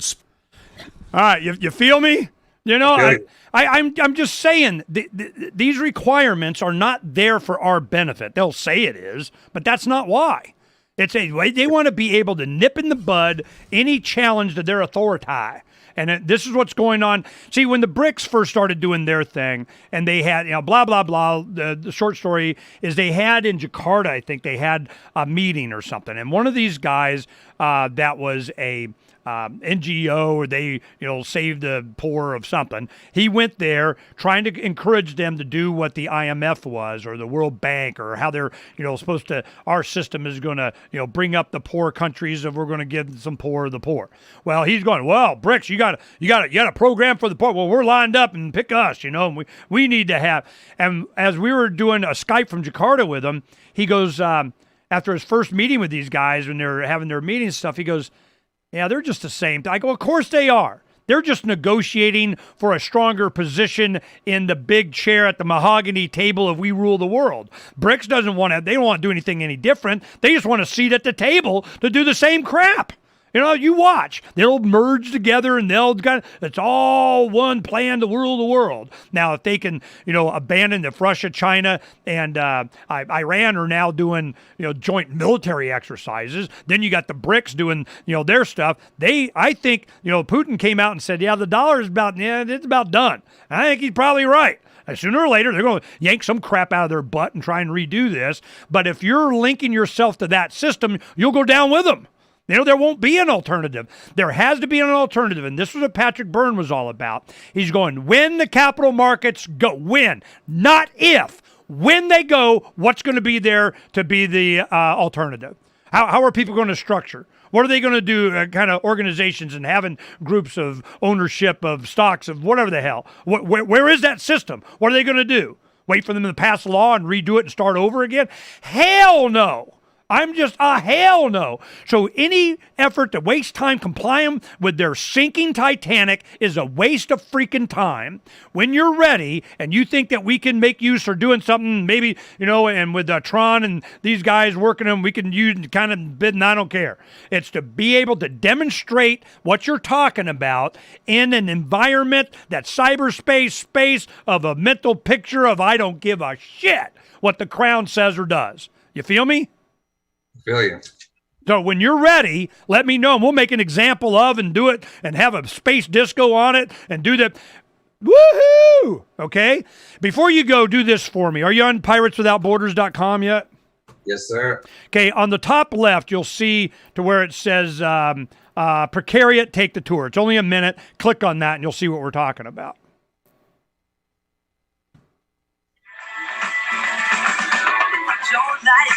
What you got, why don't you change it?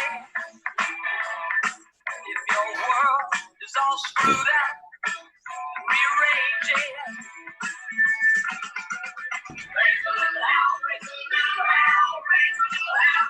Now take a look. You see it's flying.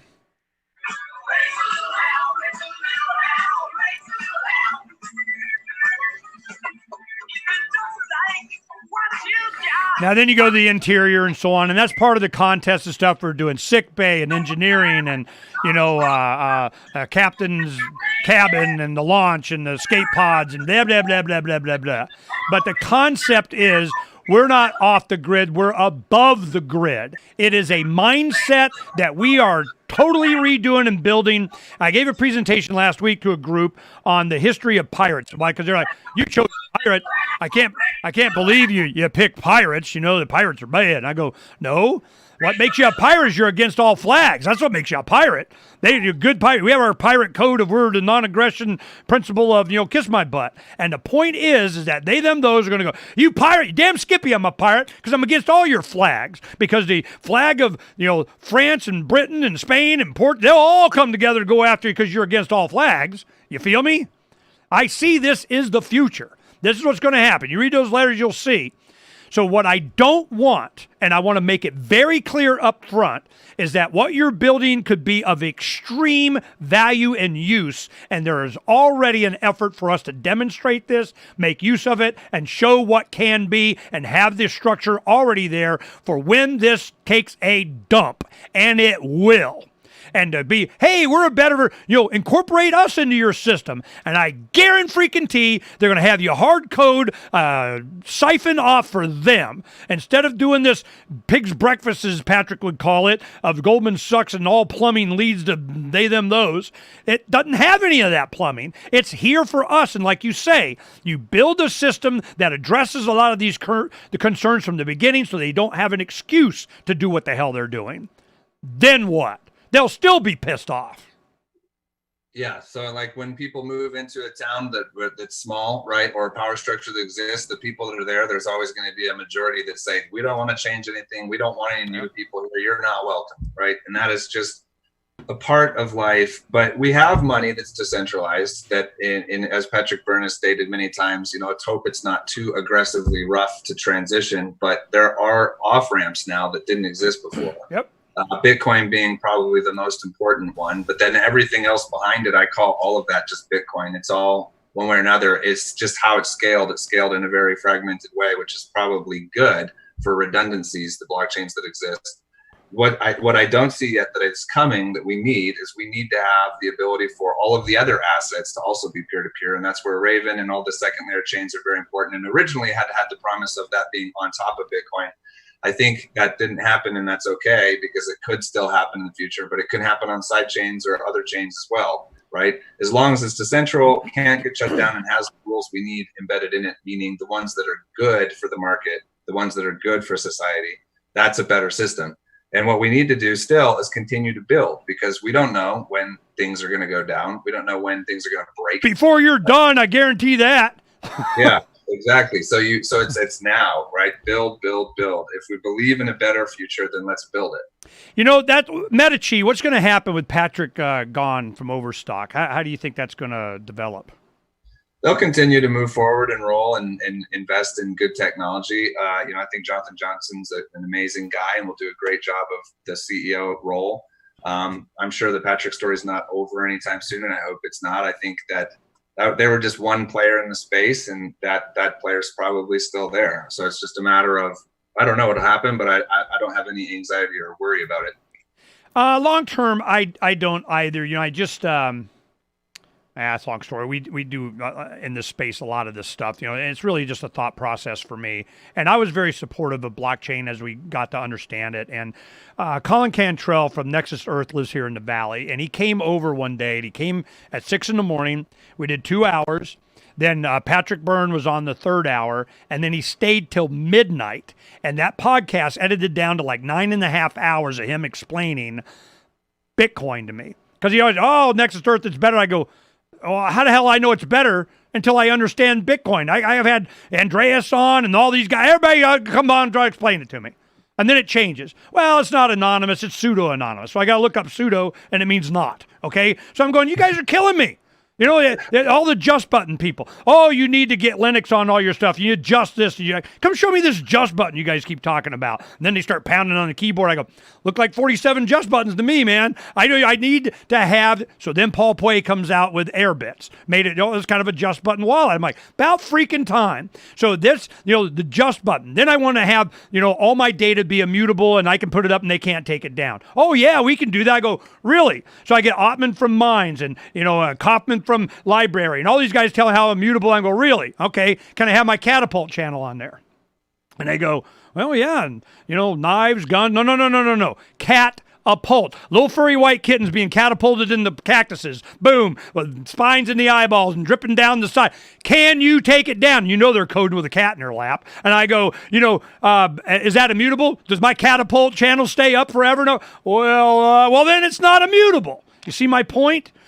I need immutability. So what do? Pirates, you'll see it's IPFS. We got James Corbett. We did all of his stuff on IPFS network that syncs up on our computers there forever and ever and always. Like that. I am so sick of hearing this stuff and then I'm being lied to all the time.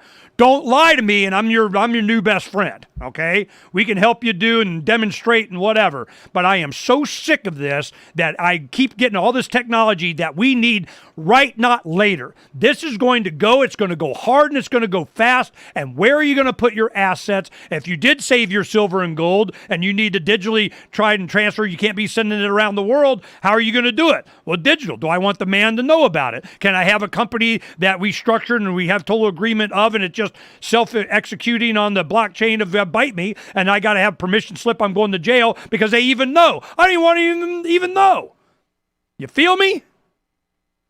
So if you're not doing that, then what the hell good are you? Well, as they say, is the best of times is the worst of times. I'm an optimist, and I feel like what we have today is a hell of a lot better than we had 20 years ago. I got pretty inspired when Bitcoin came out because it seemed like an actual real solution potentially. And it's hard. This stuff is hard work. It took how long for people talking about cypherpunks to get to the point where Bitcoin worked? And it's going to be hard. It's going to take time to keep building. But people are building. And I think you're doing a great job. All the people we've had on the show are doing a great job. I think if we continue to just build better systems, we will have better systems. No, I agree. And this, what really comes to mind, Malcolm Gladwell is, he writes different books on whatever. Outliers and David Goliath. And one of the things that was Outliers is pointed to me is he goes, the only reason that Bill Gates and Steve Jobs were the first guys is because, and they're gazillionaires, is because they had the first access to computers, so they got their 10,000 hours in. Your 10,000 hours of prodigy playing violin, you're going to not suck after 10,000 hours. If you're doing whatever the heck you're doing, and you're coding, or you're the guy, you're going to not suck after 10,000 hours. Well, we're just now reaching, after a decade, I don't know what it is, 3-5 hours a day of something, and everybody's sitting there with their cat in their lap coding, on blockchain. We're just starting to hit that 10,000 hour. So all the stuff that you're talking about, building, boom, here come the Colin Cantrells and a bunch of the guys that we be a coding and the vitalic butyrins of whatever, here we go. So yes, it's going to happen. It's inevitable. But if they can get your mind kind of, but we need to have the shoot over here, then that 10,000 hours goes to another link in the chain to the crown. And I am not supporting that. So I am, to you and everybody else listening to this, when you have the ability to do exactly what you're talking about, with I don't give a crap what the crown, I don't even want them to know that I did it. Ain't none of their business. I can invest in whatever. I can get an ICO. I can do whatever the hell. And they go, well, that's wrong. You shouldn't. We saw that. And I gotta see what? You saw what? You didn't see nothing. That's what I'm looking for, because it's going to go away. And when it does, then what? I got 12 grandkids, man. I want to leave them. It's on the way up, on the way out of this mess that's coming, because it's coming. So it's a decade from now, and they're hitting, 18, 20, whatever. Then what? They're going to get married and white picket fence of we're, Brave New World? What the hell? And if you guys aren't doing it, that's why I take these books that we do, and we go to all these different crypto conferences, and there's, a half a dozen or dozen of these kids sitting on the floor in the corner with their $5,000 laptop banging around like this. There's some VC or government agent going over and, hey, what's up? You smart, man. You want some hookers and green fees and, hot pockets? I mean, the code, more tyranny. I'm like, give me an off-ramp. Give me something here. This is what this is about. Freedom from the crown, just that they even know. And that's why I'm so adamant about this with you guys, because every time I drill down on this stuff, we're going to be easily compliant. Oh, hell, thanks. You see my point? Yeah, the question is compliant to what? That's always the critical question. Thank you. Okay, you got my attention. We want to help, but help what? I'm very clear in what I'm wanting to help with. If you come up with this and you need a good example, we can work with, Tron and Medici and, Stephen, and Derek and us, and we kind of make an example of, boom, I'm in. Rock and roll. But if it's get to where, I get a letter from the man of to do what? You don't even know what I'm doing. We're just talking about it. Well, I'm not allowed free speech, and then it just happened. And it was hash number. What's his face did something. I don't know who that is. Now what? You see my point? So I'm just so we're here ready to help make you famouser, man. Let's do it. Well, I don't need to be famous, but I appreciate the help. Let's do something great together. I think there's plenty of people in your network and your organization that want to see this. Hell yeah! People want to build something better. So it's going to be collaboration with everyone. We all need everybody's input on double checking what needs to be fixed and what doesn't work and how to do it. And we need examples, and we need easy, lighthearted examples that are, less risky with less money on the table. And then ultimately we need to be prepared for real structure, real societal structure. How do we build better systems? Yeah, I don't even care if they don't have to buy in to get their, they just meet whatever, help they did and added to, and it's cool and promotion of, media, whatever the hell, to get their cabin on the precariat, which is like a gazillion square feet. You go into the here, I'll show you how big this thing is. Go into the forums on Pirates there. You see where it says forums on right below the virtual tour? Yep. Okay, you click on there, and then it'll go the big idea. Go big idea, and probably the top one, subsystems.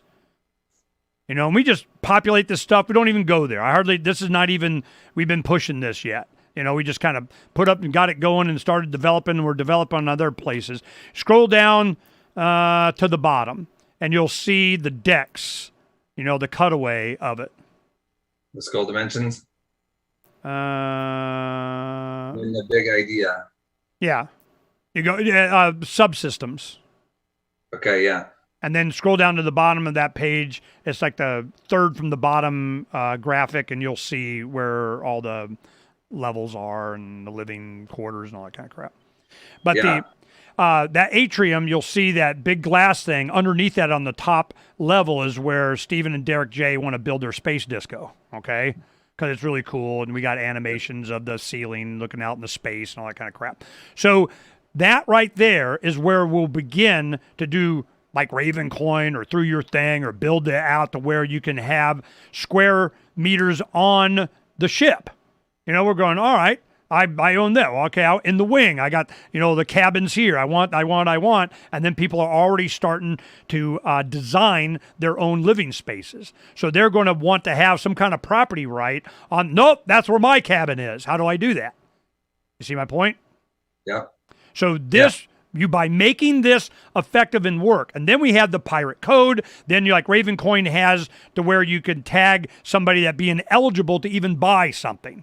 That kind of thing, to where they are on our list of potential, they're allowed to be there. They got their scuttlebutt ID, whatever the hell. Let's talk about that for a second. Do you have a minute to explain the identity management or KYC element to this? Because I think that's fundamental to every conversation and everybody in the space, one way or another, the difference between anonymity and understanding who's part of your community. Okay, go to the front page of Pirates, click on the letters of Captain Mark.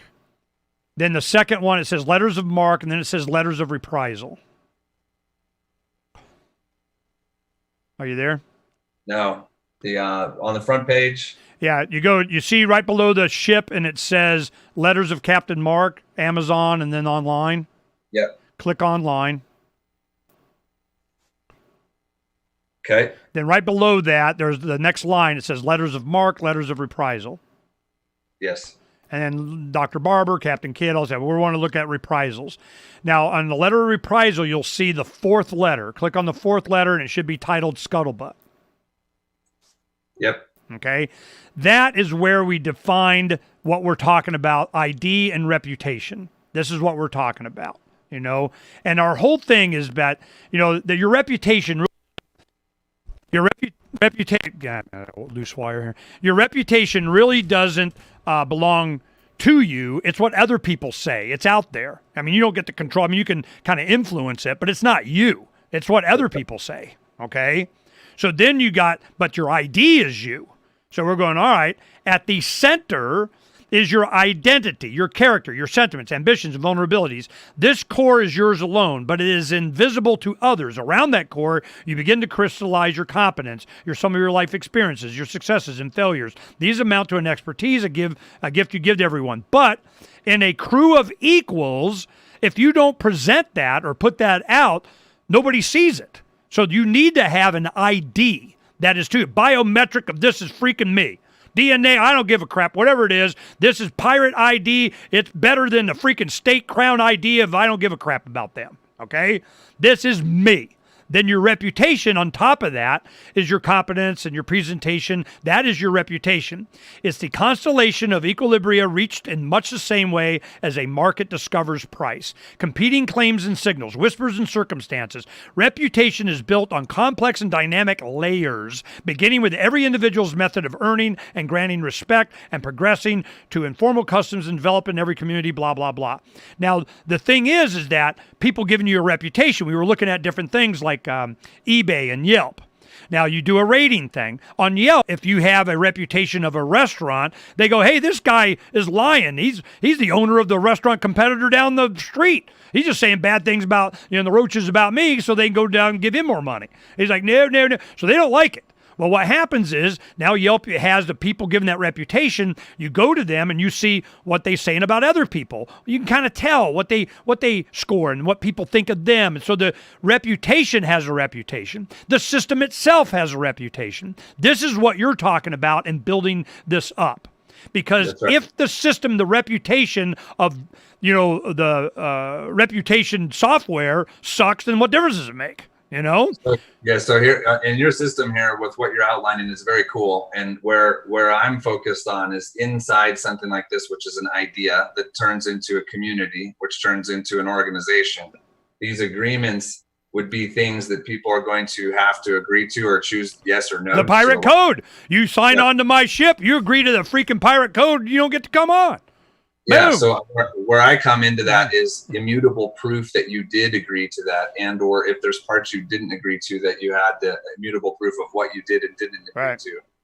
That's what I think is fundamental about bringing together the attestation part of, hey, you did in fact assign yourself and say, yes, you consented to this transaction or to this agreement. In more complex structures such as this, where there's a lot going on, like the Declaration of Independence and the rule or laws, this is just where these start. They start with people writing down concepts and then people agree. And if you can agree, see, originally it used to be the unanimous consent of the governed, and they argued to get them to take out unanimous so they could be like this majority crap, But entire books have been written on that one freaking word, being deleted from it. And for me, unanimous freaking consent. I consent or I ain't doing it, okay? So you don't have to consent. You're not being forced, but if you want to, you consent, and we got the proof because, that EchoStart says, okay? So I'm like, I'm in. But the thing is you can see from this mindset, it cast away the crown because we started it off is that the one thing that the crown fears more than anything else is gossip. And the reason is because it decentralizes influence. Gossip has the power to erode legitimacy, which in turn decentralizes influences. Gossip has the power to topple empires. Among pirates, your credibility is everything. Cultivating renown can expand your opportunities, shield you from false claims, and even earn you a ship and loyal crew. But infamy can get you ostracized, blacklisted, thrown in the bilge. However, libelous allegations from the crown are practically a resume at sea. When you have the rap sheet from the crown, well, he wouldn't obey authority and he wouldn't get an ID of the state issued of what. Sounds like a pirate to me. Woohoo! You're ready to go. You see, Mike, I'm telling you, we've been thinking about this for years. I've been doing this 30 years. And I'm telling you, when blockchain came, it came with the promise of all the things that you're talking about. But every time I scratch the surface, all of a sudden, here comes, Blockstream investing in the developers. That Blockstream is funded by DeCastries, that's head of the Bilderberger. I'm like, are you freaking kidding me? I mean, that, right? Yeah, I mean, anything of control that has power is going to have somebody look to co-opt it. Right? Absolutely. And if they can, they will. They can't. From the beginning, they can't. If you're trying to do something, if they want to have some line and build the code to comply with, I don't give a crap. Peace. I don't care. I mean, that's what Patrick was doing. He was trying to make it as compliant as possible. He was telling me, last time he was on, how great and wonderful the SEC was working with. I'm going, really? Is he saying that to try and, keep the door open and that he tried or something? I mean, does he really think that they will? Does he have that much faith in the United States government? Or is he just, cooperating and going as far as he can to go, see, we just can't. They're not honorable. We can't, America man speak with forked tongue. I mean, whatever. I already know that. I'm not even under any illusion. You're not going to elect anybody that's going to be my buddy. I don't care. You're still voting, So if you're going to vote, use this system. So it goes into, more details about it and so on. But you can see that we've been thinking about it. How do you deal with the fraudster in this situation? Bad guy. Don't do business with them. And we know they are because their ID and reputation precedes them. Right. Yeah. So, I mean, this is to take hold, it's a system, right? There's a shared agreement with a bunch of people who agree to a set of rules. Yeah, it's a tool. Yeah, it's a tool.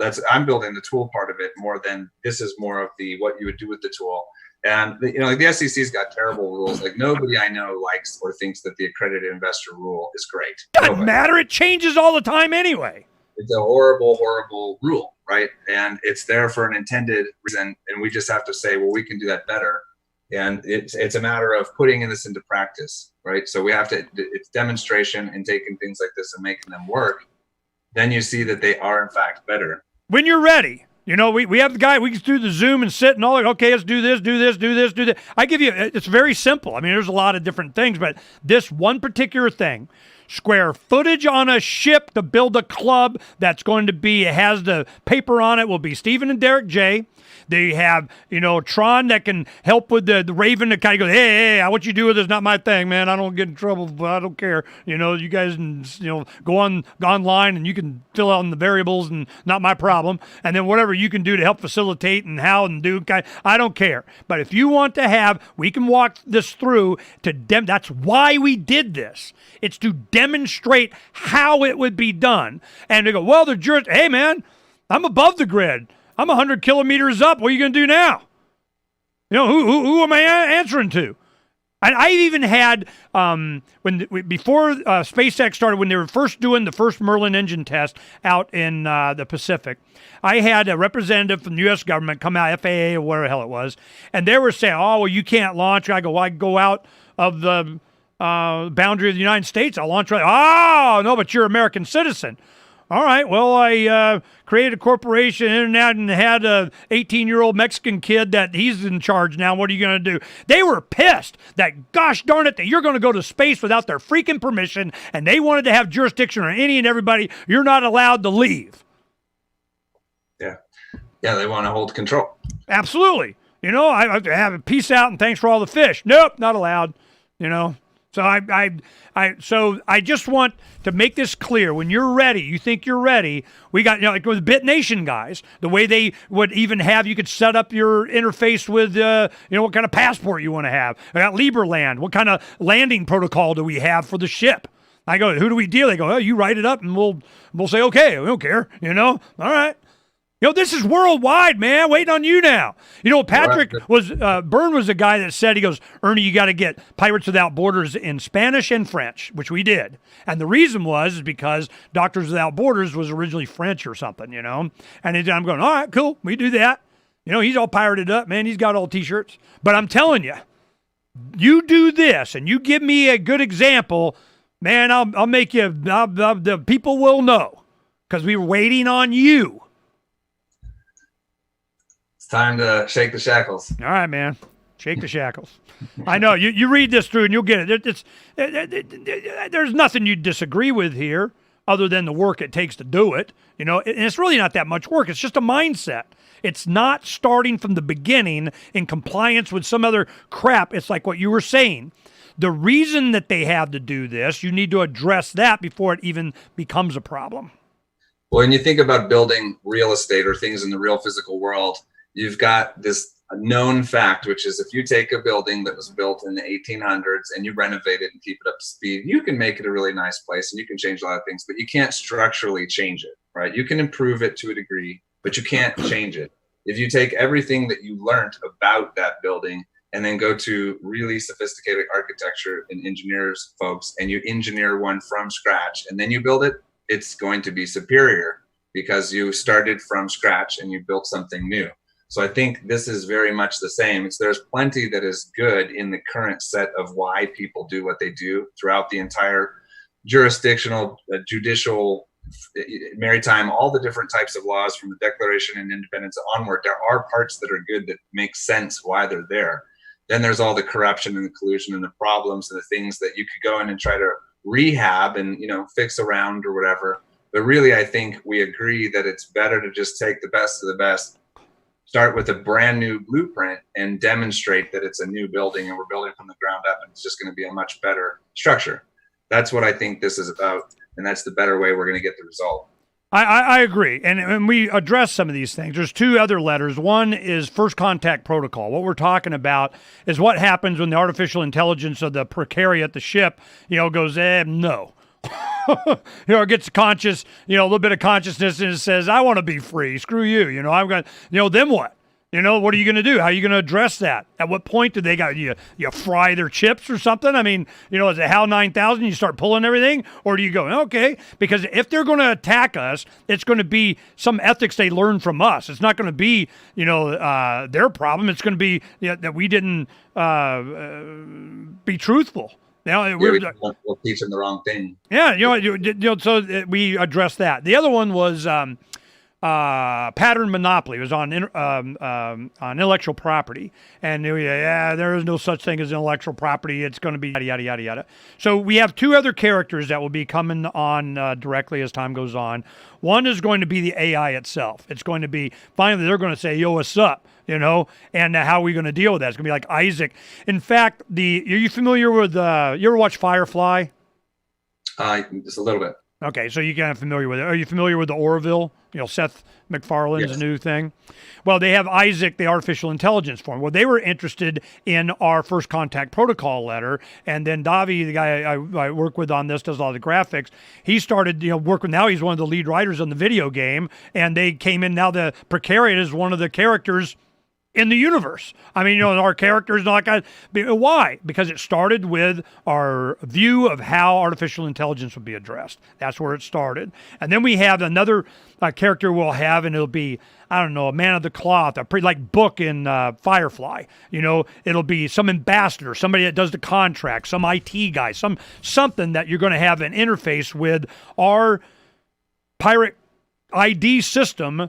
There may be other ships that want to go, well, do you vouch for this guy? Oh yeah, we got the ID, and then you start sharing. Then that protocol starts going out with reputation and ID with other communities. They use us because you wrote it better.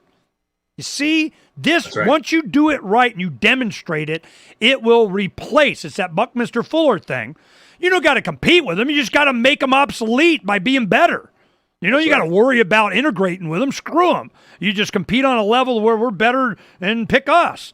That's what's coming. And I don't think people see it for what it is, because I was you guys, 20-something years old back in 88, saying something's freaking wrong. And every year that goes by, we kept getting closer and closer to understanding what the problem was. And did we have the technology to fix it? Blockchain came. And then what do they want to do with blockchain? We need to be more compliant with the man. Screw you. That is not what this was about. And it's not what's going to fix it. That's why I'm willing to take and help you with this and introduce them. We do whatever for being away from them. Abandoning this concept of the crown. I'm my own crown, damn it. With voluntary alliances.